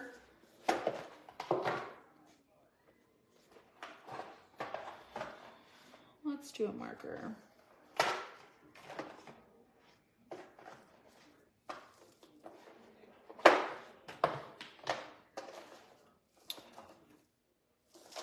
Okay, I'm gonna use this one and then I'm gonna come in over it with this one.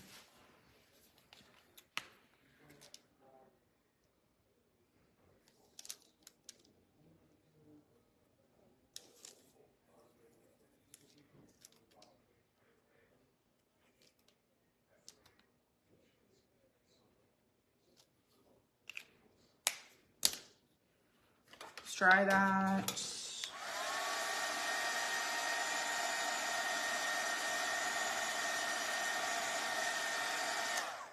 I've just figured out that if you use that different lighter shade that has a little pigment to it, when you add the white, it actually does work a little bit better.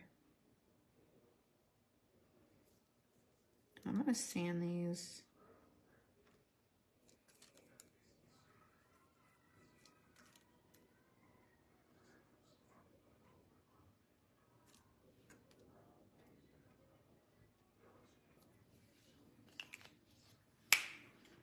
Okay, so our hutch looks like so, the little knobs.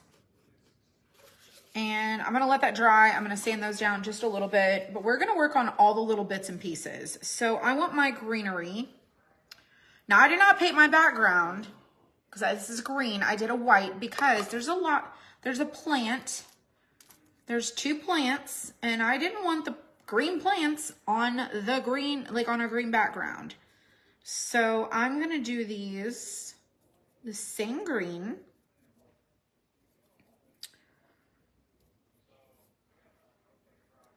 As the cabinet.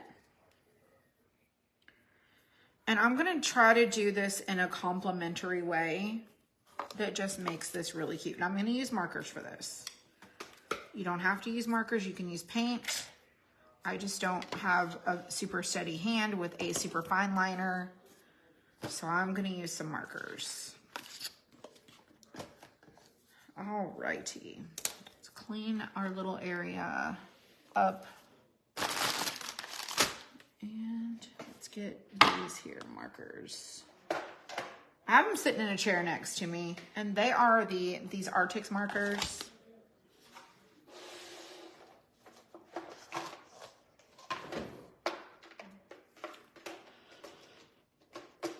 All right, so I've got this little, I'm gonna follow my photo from the shop. But you can put these anywhere you want. I'm just gonna follow what I did.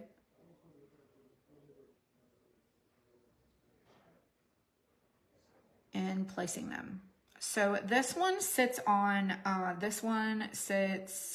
the pot right here, and we'll come back and pull these off as we do them.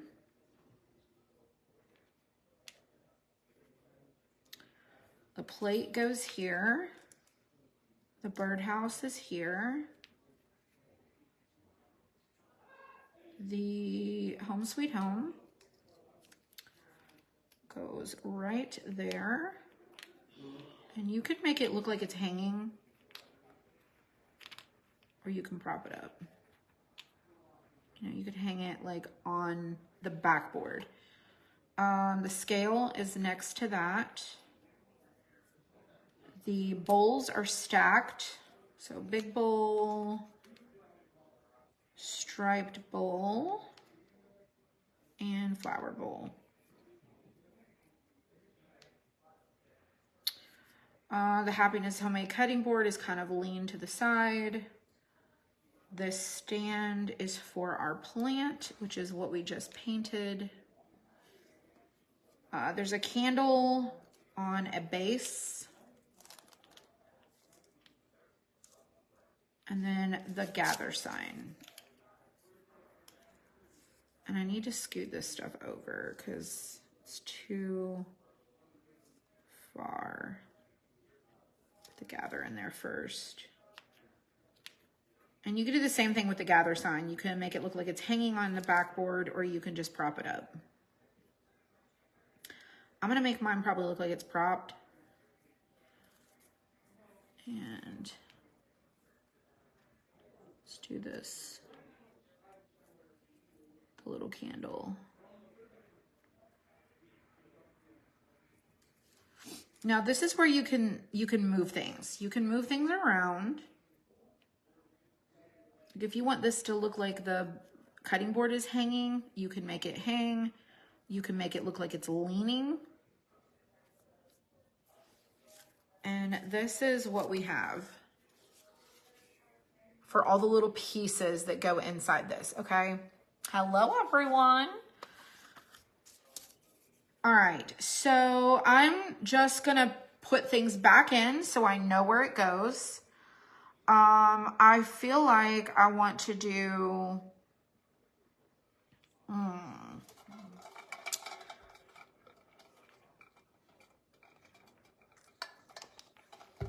let's see.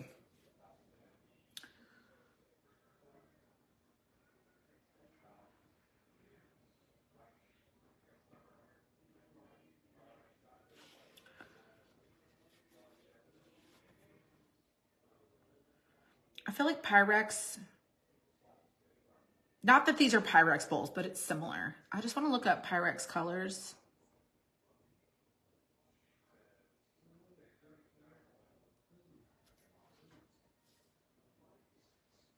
Images. Some of y'all probably have Pyrex dishes. I don't even have any Pyrex dishes anymore. Oh, that's a really good example.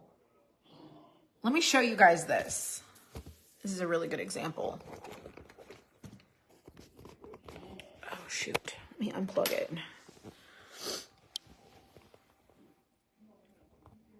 So do you see our bowl? I'm like, I Googled Pyrex colors. Fiesta ware? I don't know. It's Pyrex. So they have like pinks, like there's yellows, there's the blues, some reds. So what do I want to do? This is where I'm like, I really like the yellow too, but I also like the pink, but I also like the blue. I'm so torn. I'm so torn. Cordonware is kind of similar. They have a similar kind of style too. Yeah. All right, so let's do our bowls. Let's do our big bowl.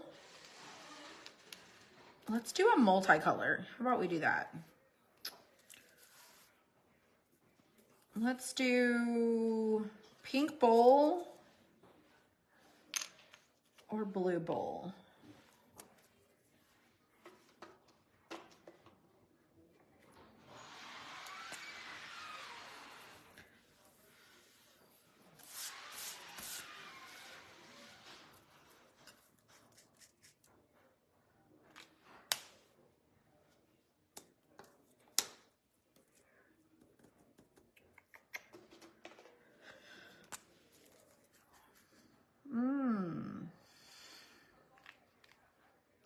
This one's closer. And then let's do a pink bowl. So the top bowl will be pink. No.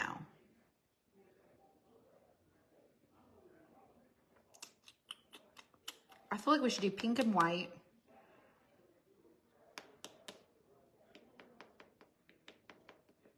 Pink and white.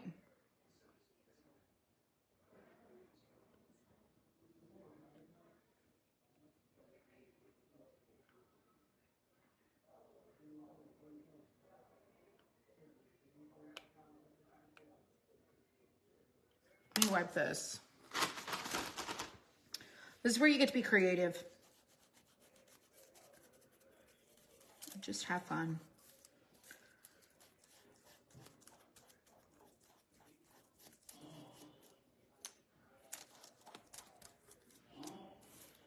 Clean all these. Could sand them too.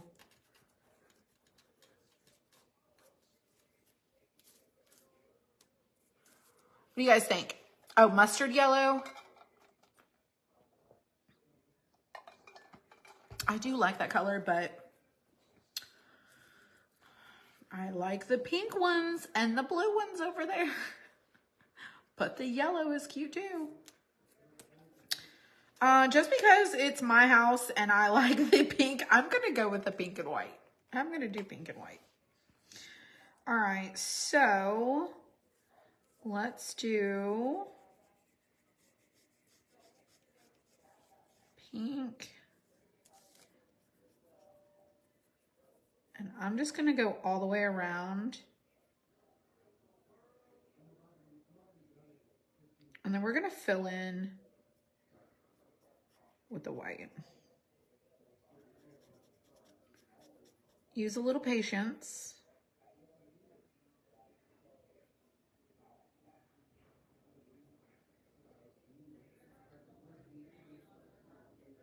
So super cute.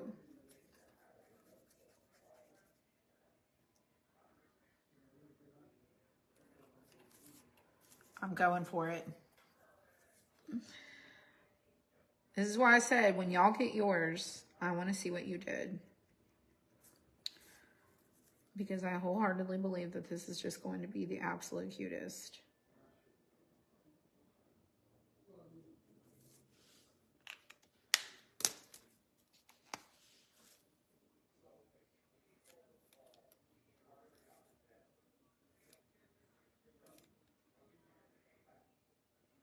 And I'm just dabbing in the little flower.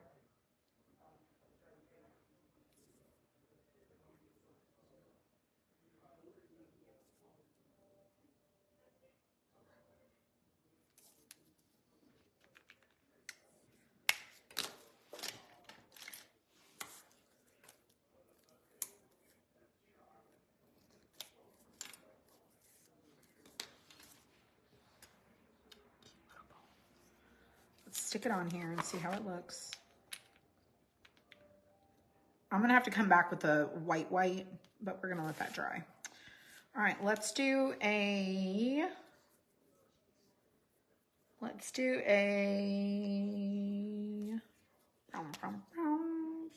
white. I know that our background is white.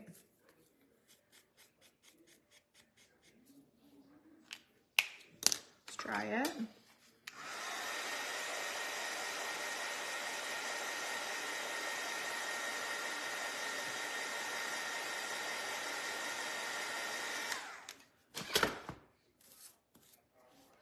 Let's do pink and pink.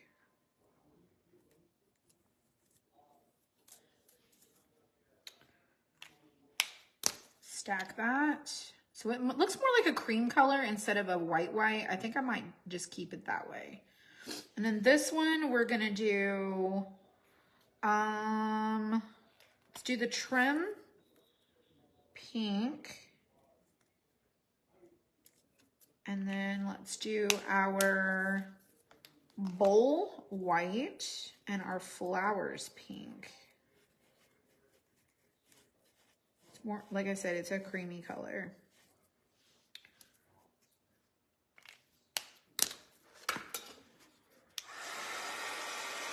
It's still cute.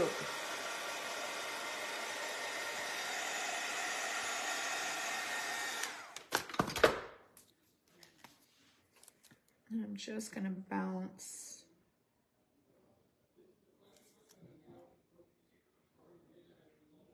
Just tap.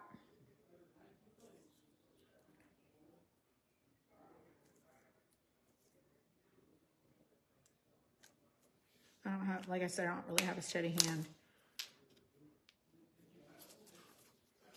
That is so precious. It's not so over the top. Okay, super cute. All right, let's do our scale blue. Let's do our scale blue. But I think I might want to do this blue instead of that blue. So let's wipe our scale down where our letters are.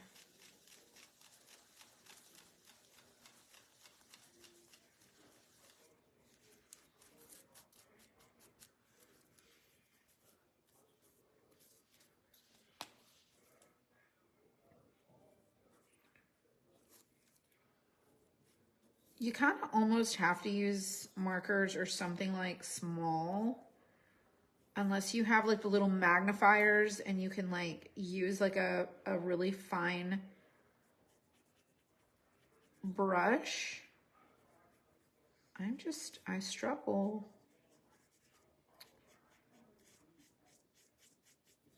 And I'll sand the top of that so it seems a little distressed. And then let's do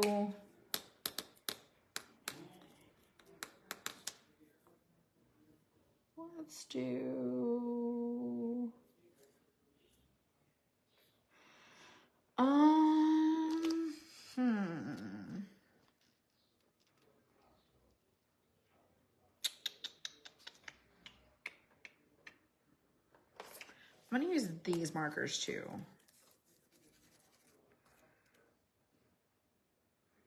I'm gonna paint the inside face black.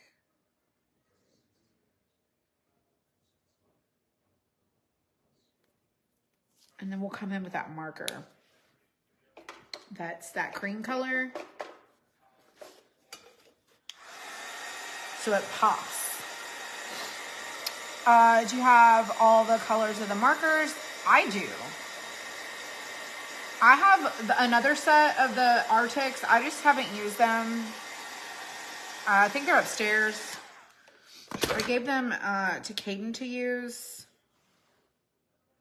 But I also have these.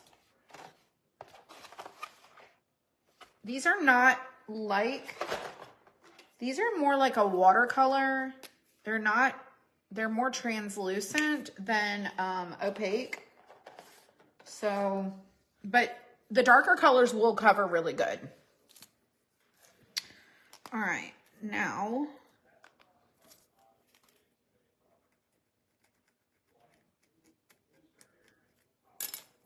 going to take my fine point and my glasses. Ooh, wherever they are. I'm gonna get in them fine details.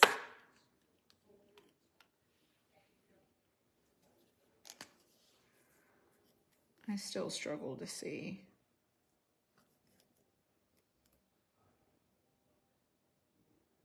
Could use a toothpick too.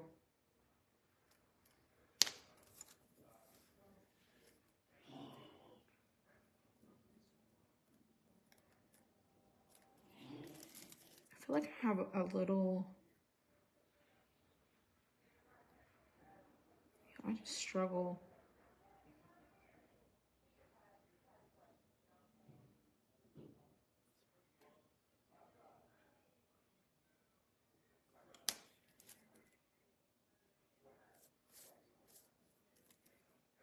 I mean, I got it. I struggle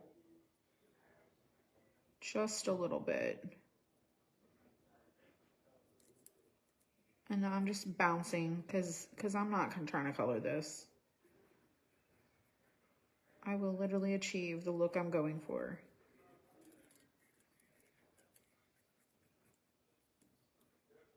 And then I will clean up the other color.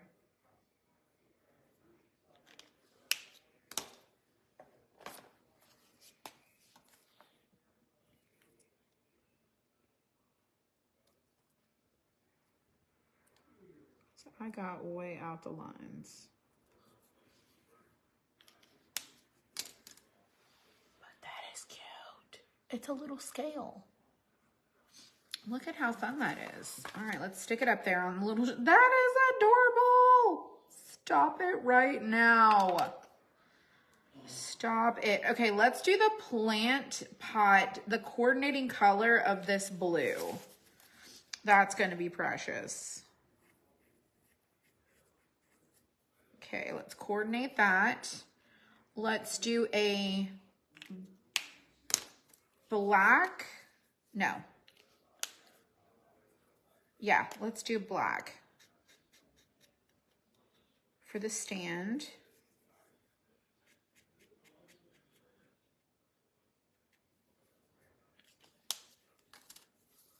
It's kind of like a charcoal color. Let's put that up there. That's precious. On the little stand. The happiness is homemade. I feel like we should do it like a wood cutting board. Let's wipe this. But then you won't see the happiness is homemade very good. So let's do it.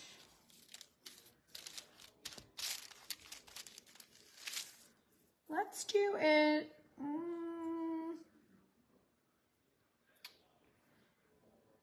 Let's do it a yellow. Why not? Why not?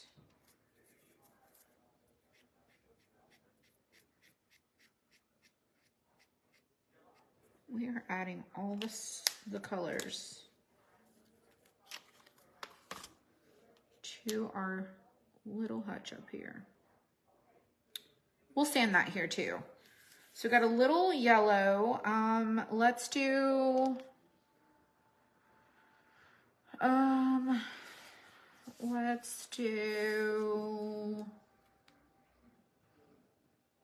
let's do our pot black and white. No. Yes.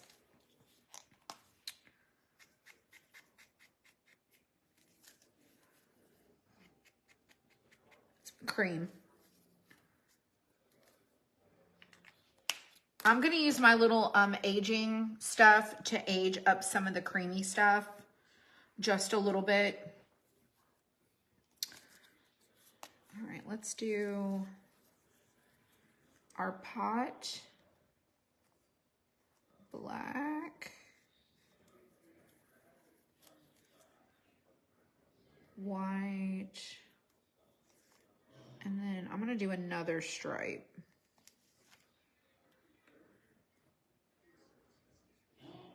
Across the bottom.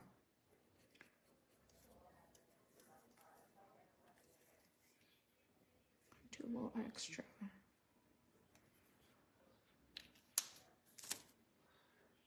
It looks like an old pot, just a little bit. It almost kind of looks blue.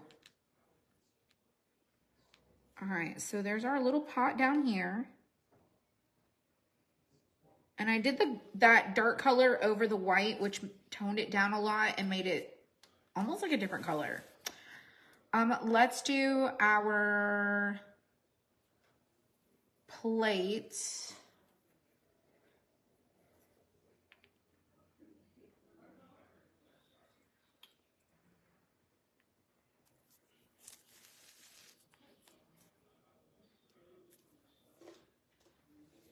Let's do it this. No, that is supposed to be pink, and it doesn't look pink at all.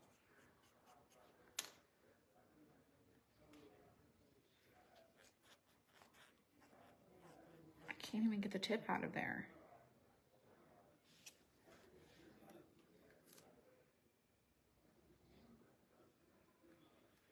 I feel like that's supposed to be pink, but it is not pink. It is more of like an orange. Almost like a flesh color. Do you see that? That is nothing like what I anticipated at all. That is not at all. Let's try this one.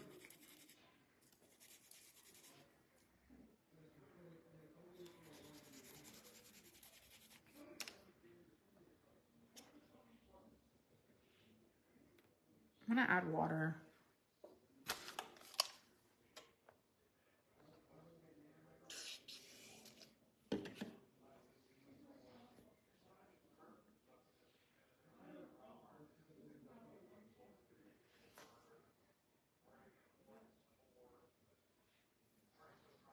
Let me shake this. Sometimes they get dry in there. This is not even that old.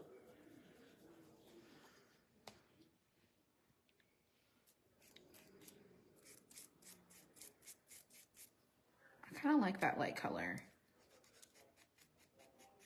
It's not really pink though. Maybe it is when I put it on that.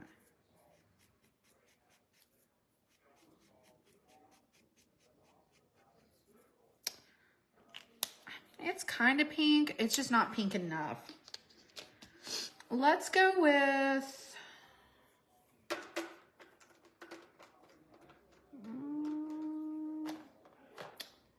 let's go with... we should have done a blue. No.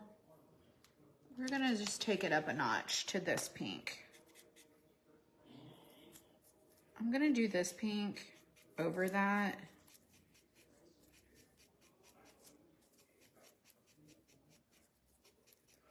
And then maybe when I sand it, let me see what happens if I like put this on here and like twist it.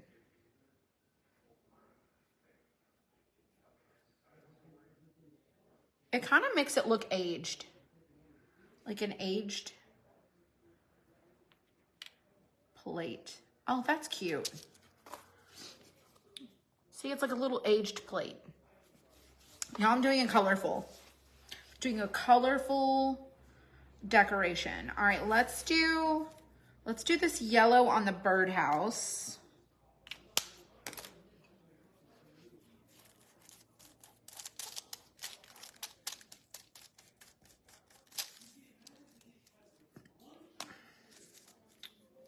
Yeah.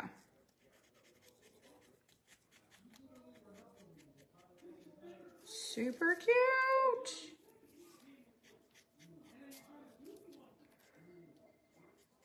All right.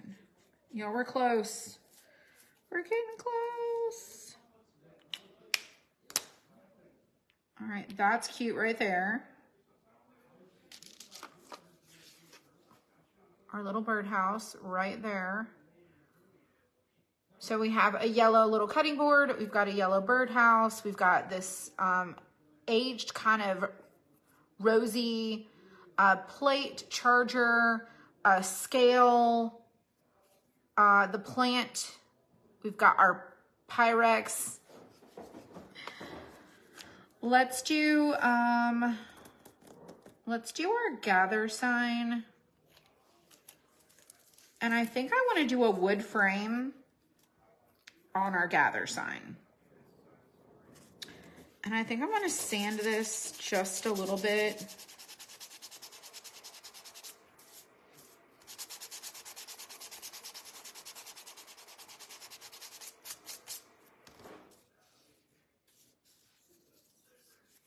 Let's do wood frame.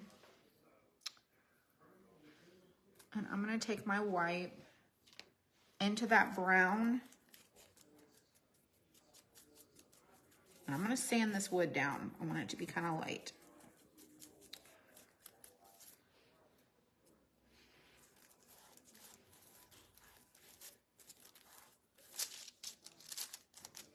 cute. All right, then let's do, let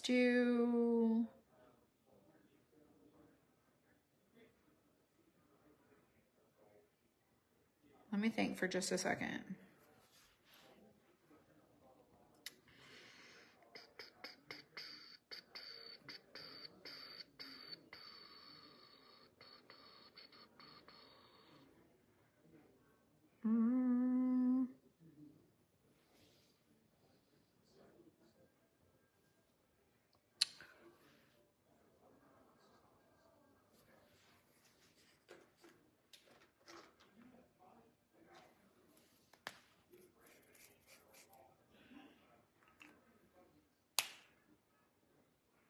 I'm not going to do that one.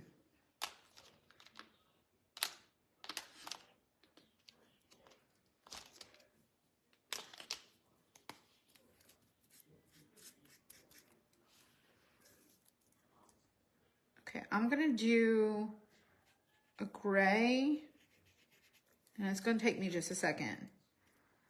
I'm going to do gray in the back and white letters.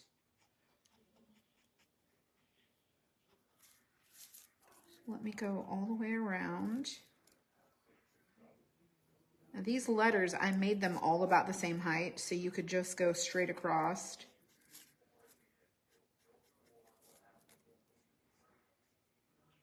And then you can go straight across the bottom, like a straight line. And then just go fill in between with your paint or a marker. And then if you get out of the lines, you can just kind of clean it up a little bit. And if you don't like the gather, flip it over and you can do your own word. Just flip it over, sand the backside, and put whatever word you want on there. Like, you don't have to use the one that I picked. It's not required.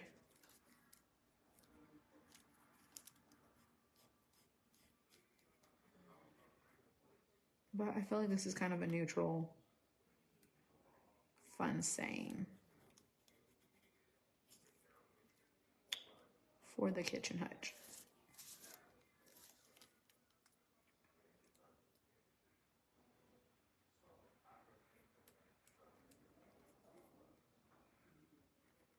All right. And then I'll sand this just a little bit because I want it to look a little older. See how it looks? It's a little wet.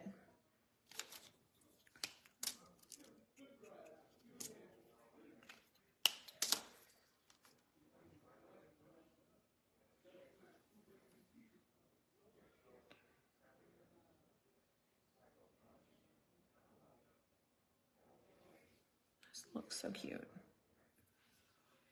Absolutely the cutest. It doesn't stand up by itself. It has a kickstand, like an easel back. Like, it goes like that, like a picture frame back. All right. Now let's go in and do our letters.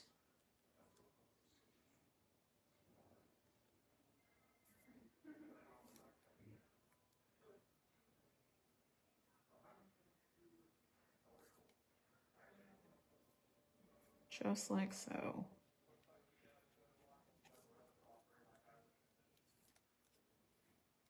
You might decide you want to use your little Cricut machine or a Silhouette or a stamp and do something totally different.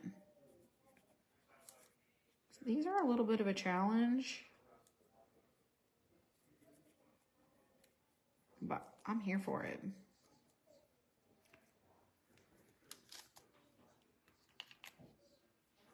All right, let me get my white.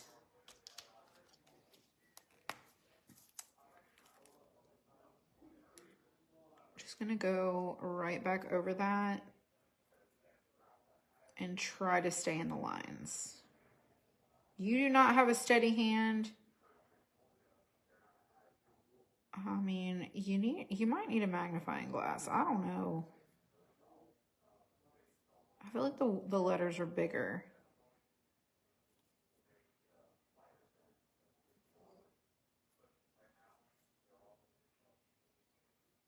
I'm making it work, and I'm not really using a super steady hand. I'm actually getting quite out of the lines, but I'm going to go back and cover them up with a gray. It's going to be easier to do that than it is to try to stay in the lines.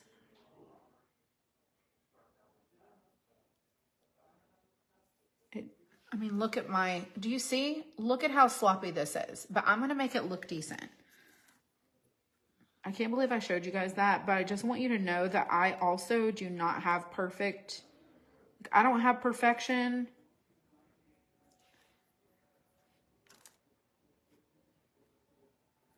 But I feel like I can add the gray back than trying to stay in the lines. That's just, it's not the best. Let's try it.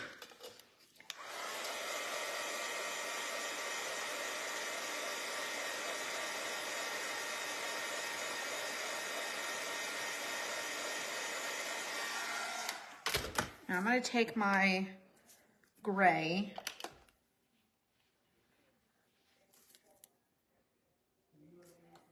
and just along the little areas where I got out of the lines, I'm just tapping it just to clean it up.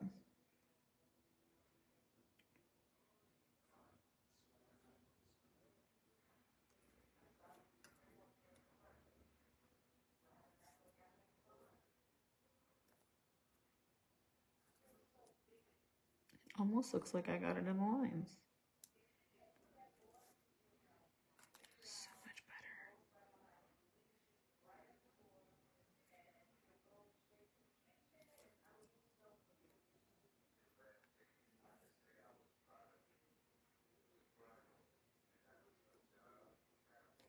You won't even believe the progress I just made.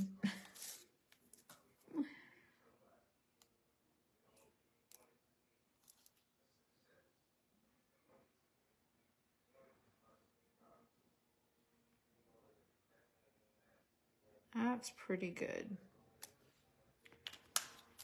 Look at that right there. Look how I cleaned that up. The H is a little, but I'm okay with it. Right in that little frame. And right in that sign right there. You only got to do it once, okay? You only got to do it once. We have 2 more things, you guys. 2 more. That sign is so cute right there. It's necessary. All right, let's do the Home Sweet Home. It's the last one that's going to be a pain.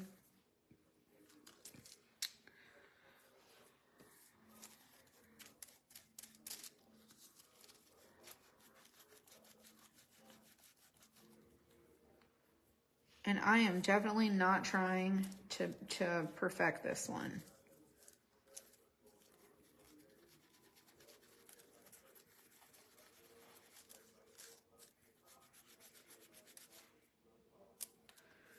So I think what I'm going to do is do it also a lighter color. Let's do it.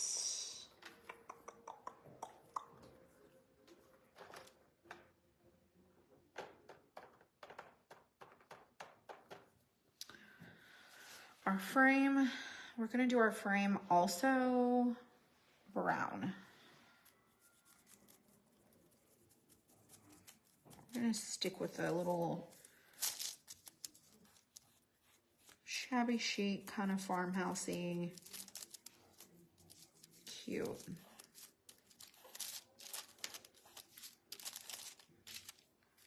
All right, let's go with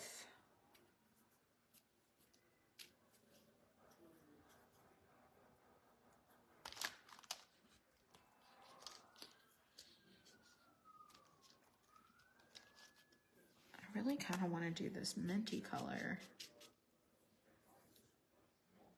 I'm going to do this mint color.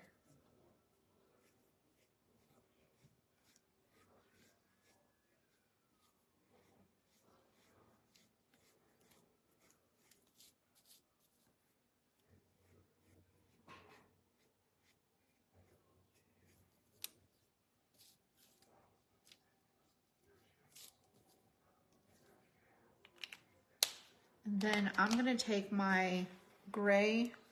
When this dries, I'm gonna go over it with the gray text. This black.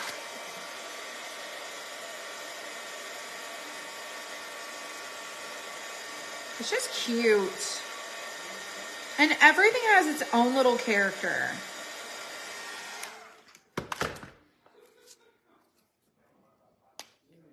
I don't know who got this one, but I hope you have a good time with it.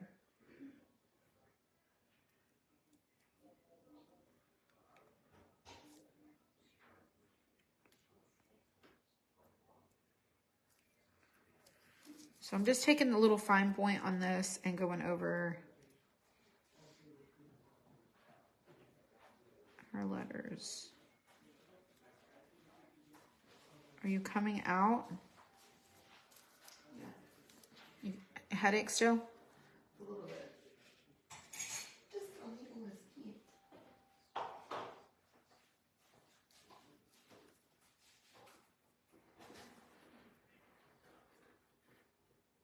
Just coloring. We were so excited about trying this pizza and ended up, I mean, it's tasted, but it's not like. What? Yeah. Which one was it? The Roma, that had like the Roma tomatoes, the feta Yeah. cheese, spinach. We hadn't added chicken, which I think was our mistake. Because then it was just kind of a little much, like. Yeah. I don't know if like the crust was soggy. It just wasn't the greatest. That's not bad. Not bad at all. Oh my gosh, I love it. That's so cute.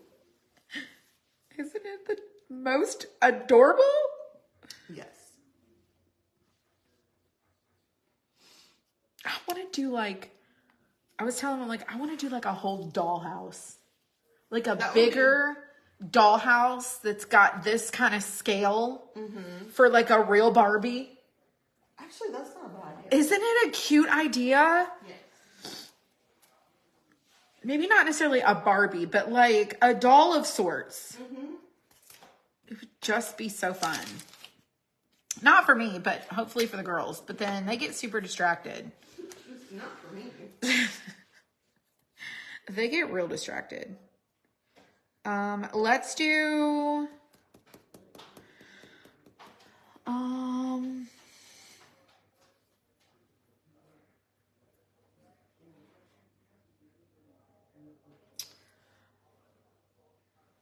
Let's do my favorite green.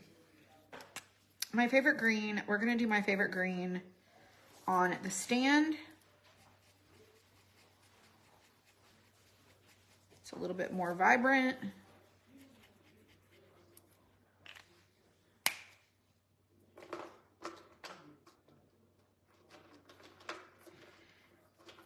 And let's, oh, it goes up here. This is a candle. So let's do our candle.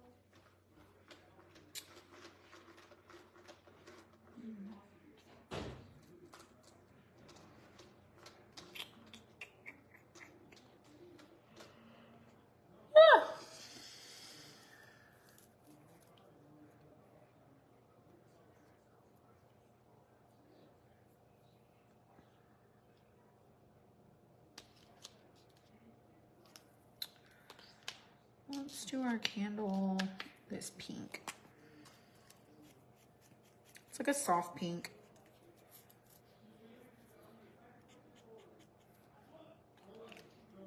Or it's like a votive, like a little like dome, but it's a candle. It's supposed to be a candle. All right, we'll sand that down. It's a little bit of a darker green on the green cabinet. And there's all of our little pieces. Completely done. Like paper dolls.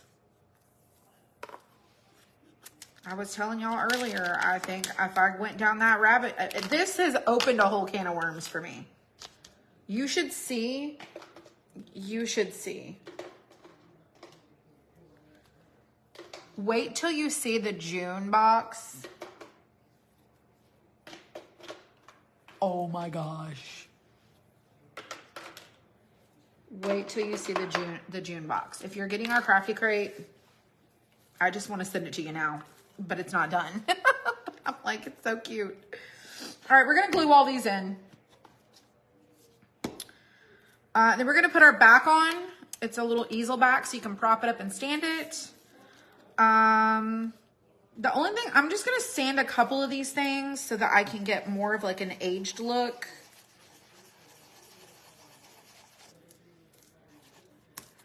And then I'm going to take that same marker and I'm just going to go around the inner part of this charger.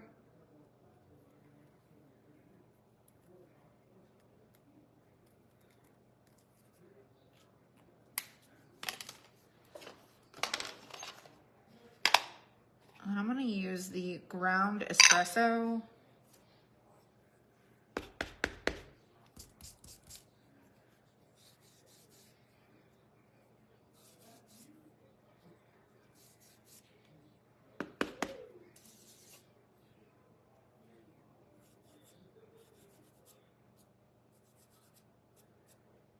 Just trying to make it look a little older.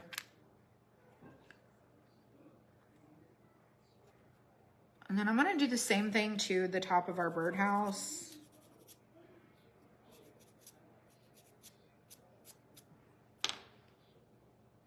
And the bottom of our birdhouse.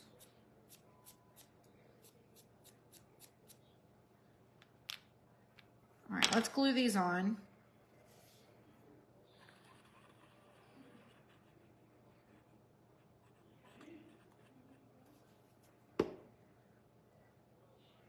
To the back of our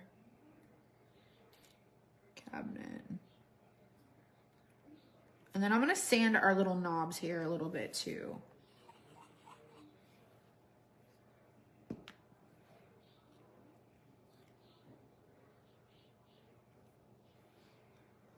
I'm not going to do anything with our little pot. I'm not going to sand it. I'm just going to put it in.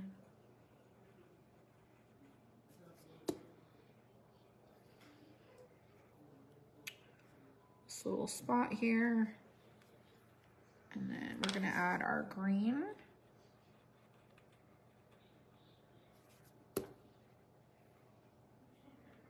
I don't care what anybody says. This really is cute. That is cute. All right, our little Pyrex, not Pyrex, but we're gonna pretend. Gonna do just a little aging and stick them in that little opening there.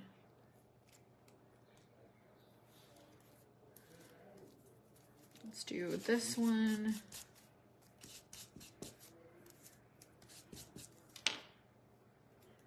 Cute.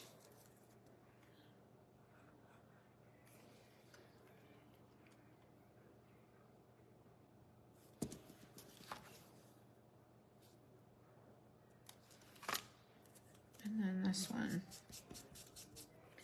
These are a collector's edition.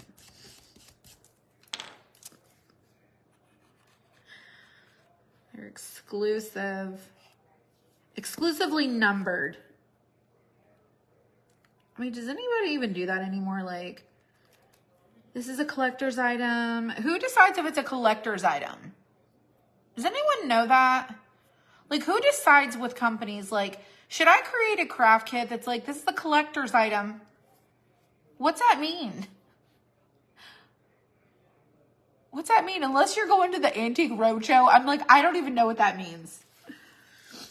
But I do remember like businesses and like these companies that are like, these are collector's edition. They're numbered with a certificate. What in the world is that? We're sanding this scale because it's an antique. It's an antique.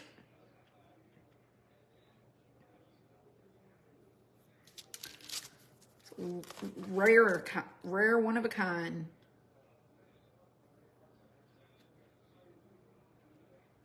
Christmas things? Oh. You disappeared, but you're back. I'm so glad you're back. So glad. We're doing cute stuff.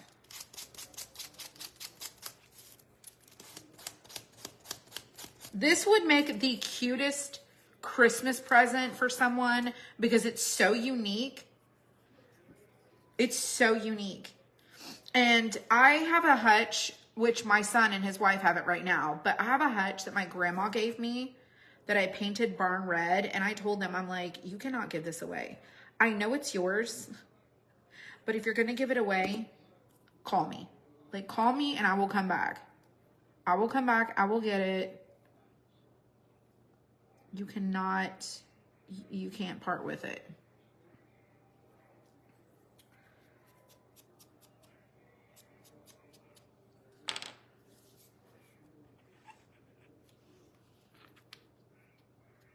Like, this was a really popular style. It still is.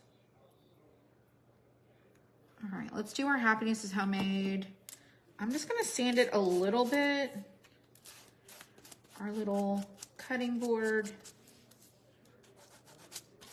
I'm gonna sand the handle, and the edges. I'm gonna lean mine like, no, I'm gonna lean it over to the side. And like I said, you can rearrange these any way you like. Sand our little pot.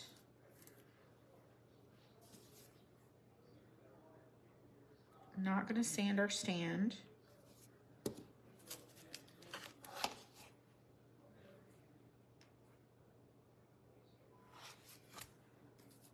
It's like a little riser.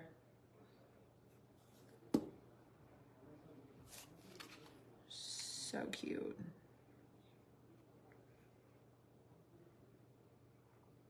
We've already had a bunch of people order this one, so I'm very, very thankful for your support.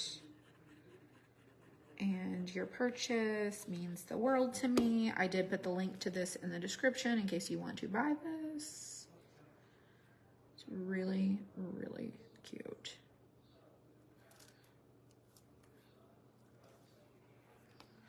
And I'm gonna age this candle.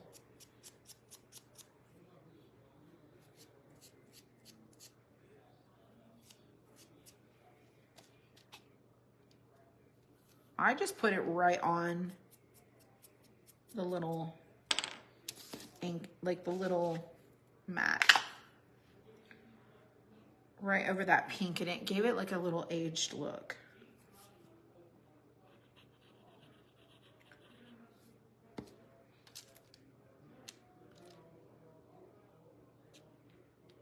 No.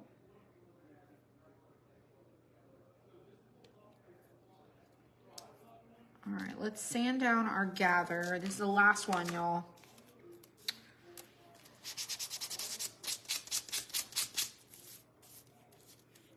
I'm thoroughly impressed. I am not going to start painting furniture though.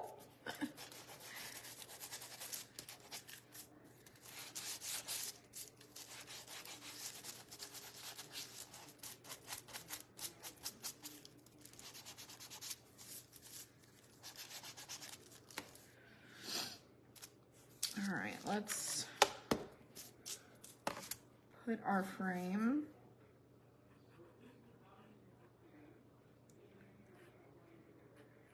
in there.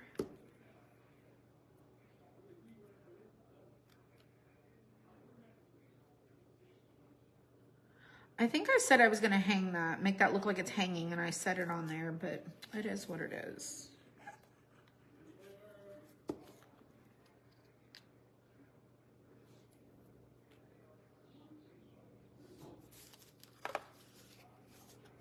Stop it right now.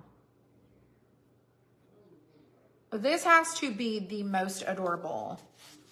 Makes you want to go find a hutch right now. Right? All right, let's sand our knobs just a little bit.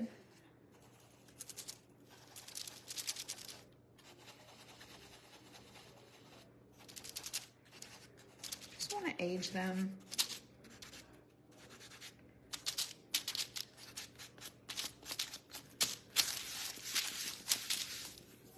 All right, let me get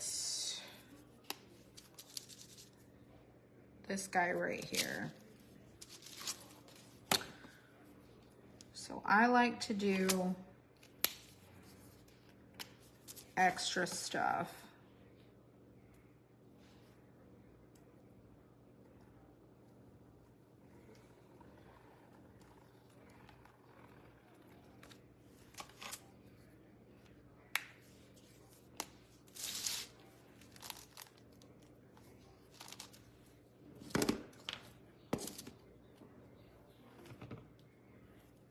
Here's my little tool.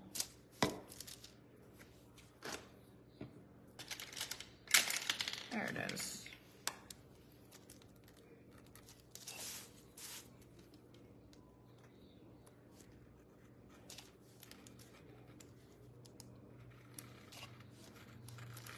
Ugh. Every time. Never fails. It goes sliding off my track.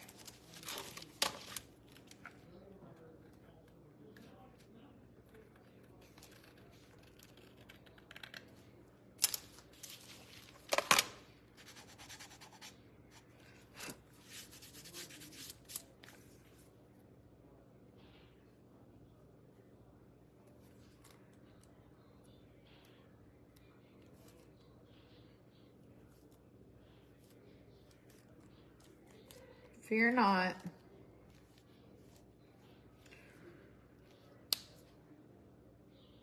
For I know what I'm doing.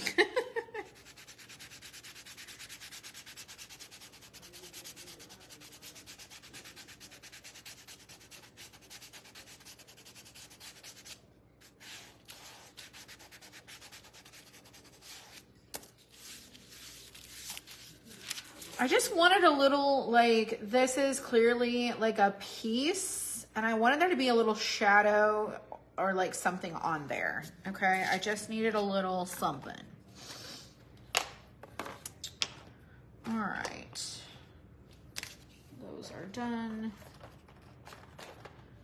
That one, we're gonna put our back on, like our easel back. Now the easel back sits lower, because I don't want it to prop and lean so far back that it doesn't look like it's standing. So I did it a little more shallow. So if you've never put one of these on before, this plate goes on first.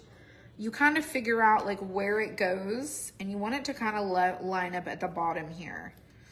Now our legs stick down, so I'm gonna drop this down just a little bit further.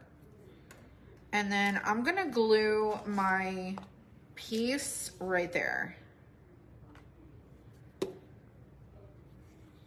And then I'm just gonna check where it's at. And then your little holes, these are that create the little hinge aspect. And I don't like to do it a whole lot because it will flood that opening too much. Believe me when I tell you, it'll still stick. Just wiggle it around. Try not to get glue on this part. Stick that in there. Put the other side on.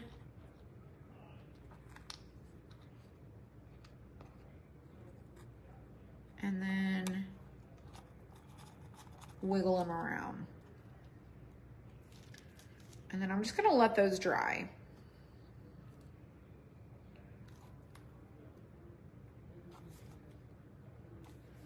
And now we have our little easel picture back. So it's like a picture frame, but not really.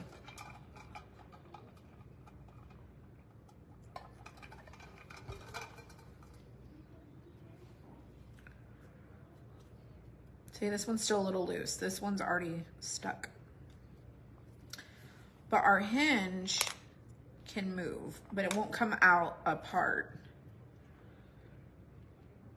There's usually only always one side that's like, I'm not really sure if I'm gonna stick or not.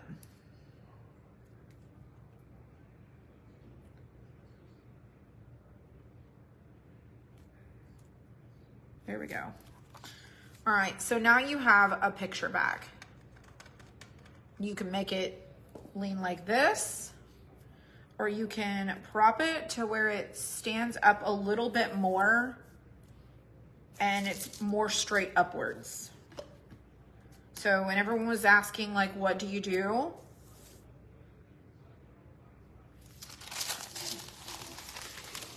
It almost looks like it's standing straight up.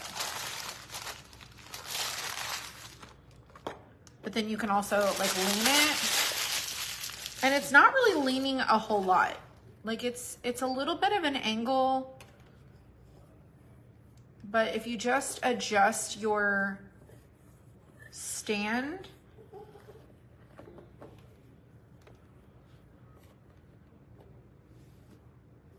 it's so stinking cute. All right, let me show you. I'll pull you off of the stand. Oh, my phone needs a charge. Stop it.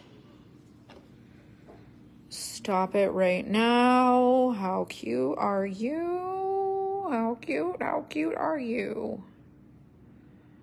Sorry, I got a little blurry. I got to back up a little bit. There we go. There we go. So see how it's all the way back?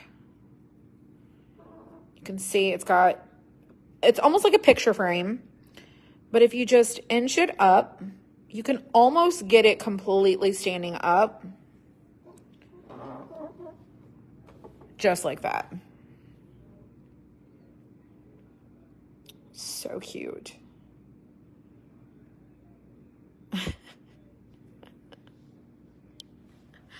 That would make a really fun craft night. Like I said, a realtor gift, like a housewarming gift. Find out what their colors are. Be like, I made you this. Someone's first home. This is a great gift idea. Super awesome. Like, just thinking of you. Christmas. I would love this. I would love this. Stop it. So cute. Oh my gosh. Another great evening, right? So if you missed last night, we did a painting and we were painting late, but it turned out really cute. I don't know who was here or wasn't here. Let me go get it and I'll show it to you. We did a super cute painting. And, hello. Oh, my foot's asleep. Let me show you. Let me show you how absolutely cute. There's our painting. And there's what we did tonight. Now, I'm not necessarily saying I put these together, but you could group them and like, oh my gosh. The flower shop painting is incredible. Thank you. It's got a watercolor feel to it. I think it's so fun. It's so fun.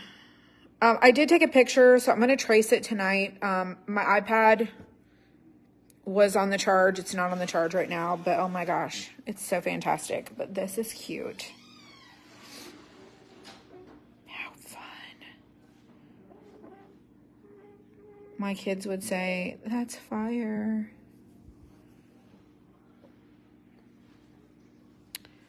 That's fire.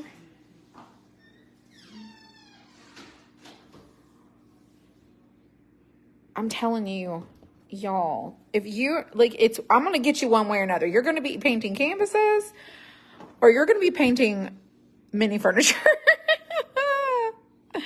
Oh, show you the grandbaby. Okay, hold on. Let me show you. Hold please. Hold please. Hold photos. Where's photos? Photos. Let me search. There it is.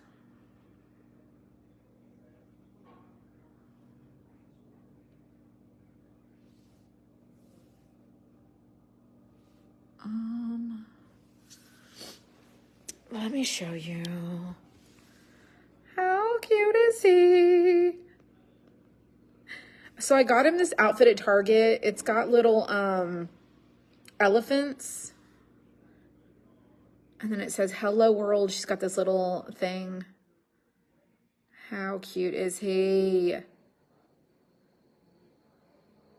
He's adorable, right? He's so cute.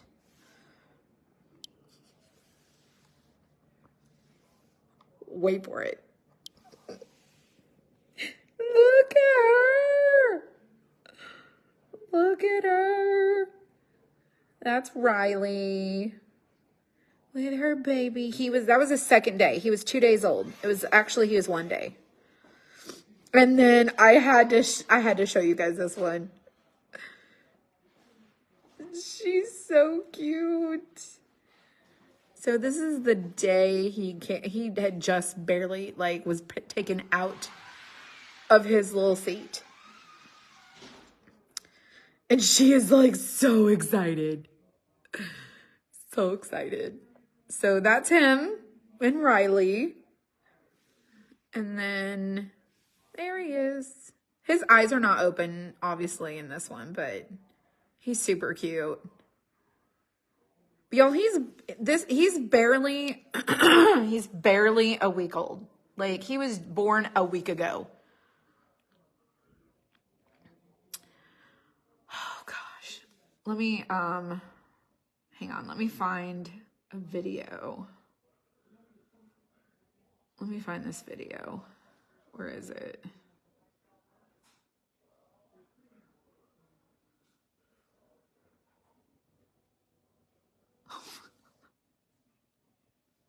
Hold on. Let me turn this up.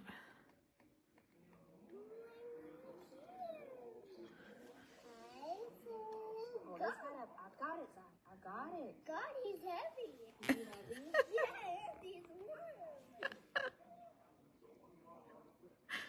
He does smell the same as Riley. Yeah? You can hold underneath his bump in it. There you go.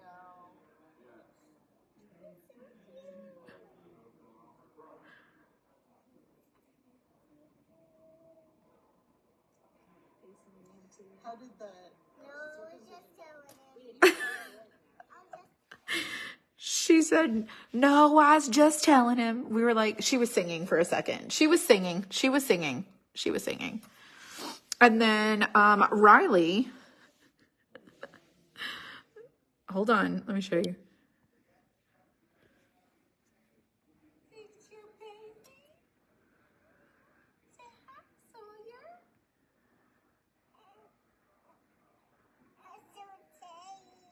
She said it's okay.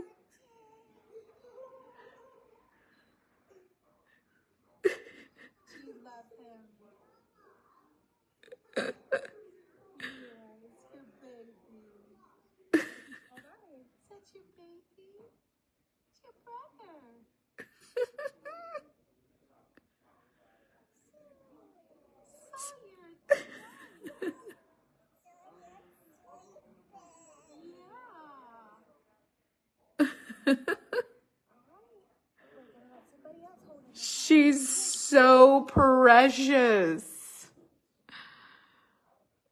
You guys, I can't.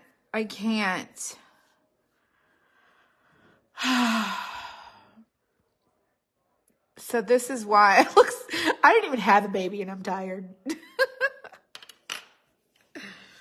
Anyways, he's a cutie. Oh, thanks, you guys. All right. The look in her eyes. She is so, yes. She said, it's okay. She's really sweet. Grandmother of 3. Yes. Yes. So Avery was 3, like right at 3, whenever Riley was born. So she was a little bit older. And then Riley is 2. So she had just literally turned 2, on the 23rd. So he's born on the 29th and she's born on the 23rd. So they're like right at 2 years apart. It's also cute, right? He's going to be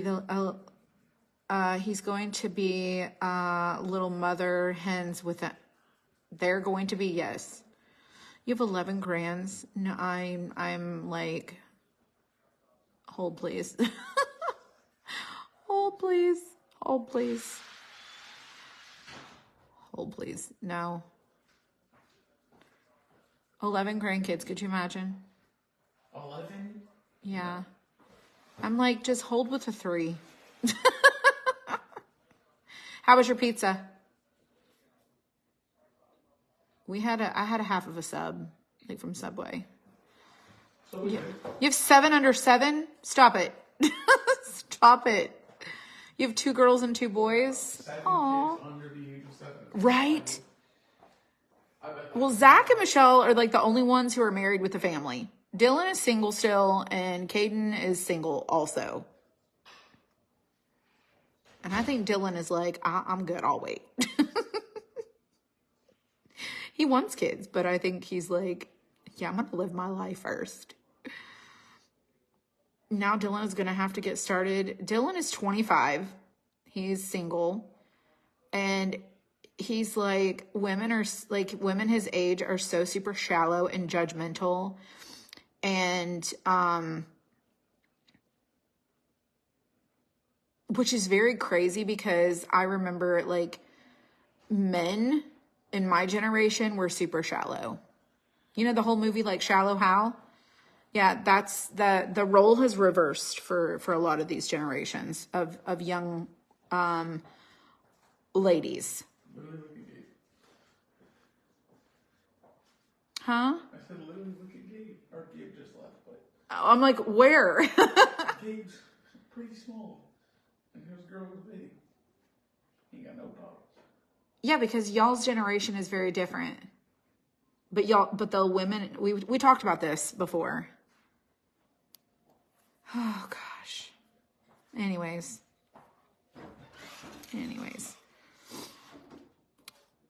He feels like most of the ladies in this generation, they just want to find somebody that's going to support them and their luxury habits.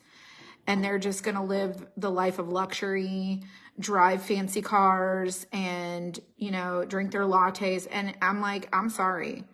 But if you're living the life at 25 years old and I'm sorry, I didn't have those luxuries. I didn't have those luxuries.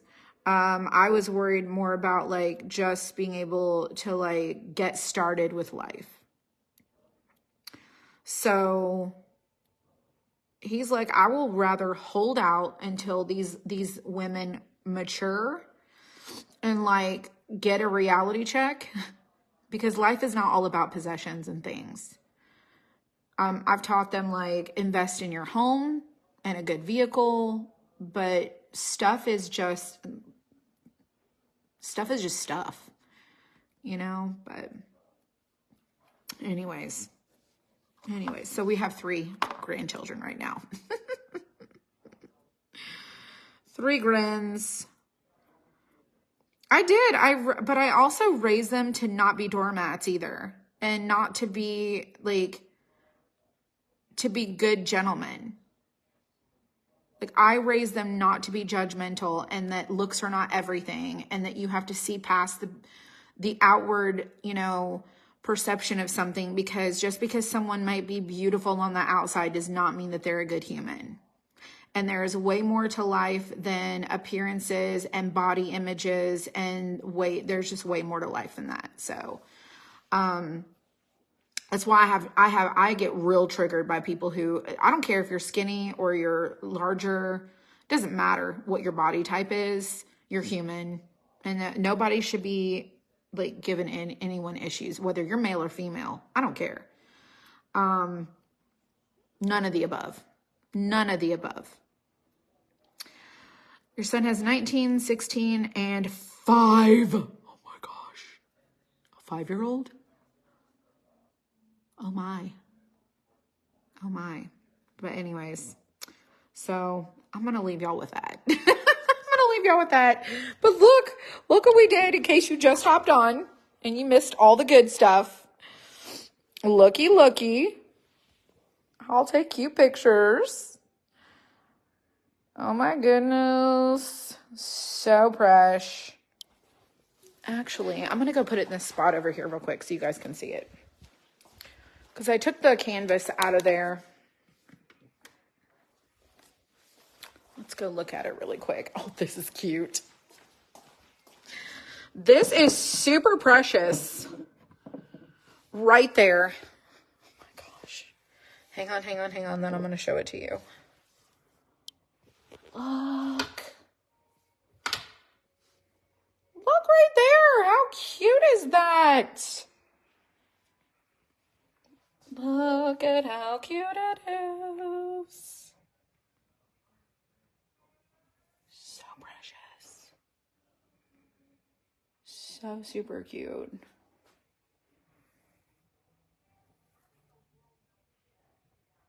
Ooh. Anyways. Y'all enjoy your weekend. I'll be back Sunday. Tomorrow I'm going to be working on, we got to go see about getting a piece of plywood to go in the shed so we can try to get some loft space in our storage shed. And then I'm going to work on finishing editing my photos and getting all the new stuff into the shop. That way we can have it launched by like at least Tuesday, hopefully by Tuesday. And then, yeah. That's what I got for you. Y'all be blessed. Go check out the link. I would love for you to purchase that kit. Remember to use your coupon code in your order. If you're going to reorder, don't forget, okay? And I'll see you guys on Sunday. Good night.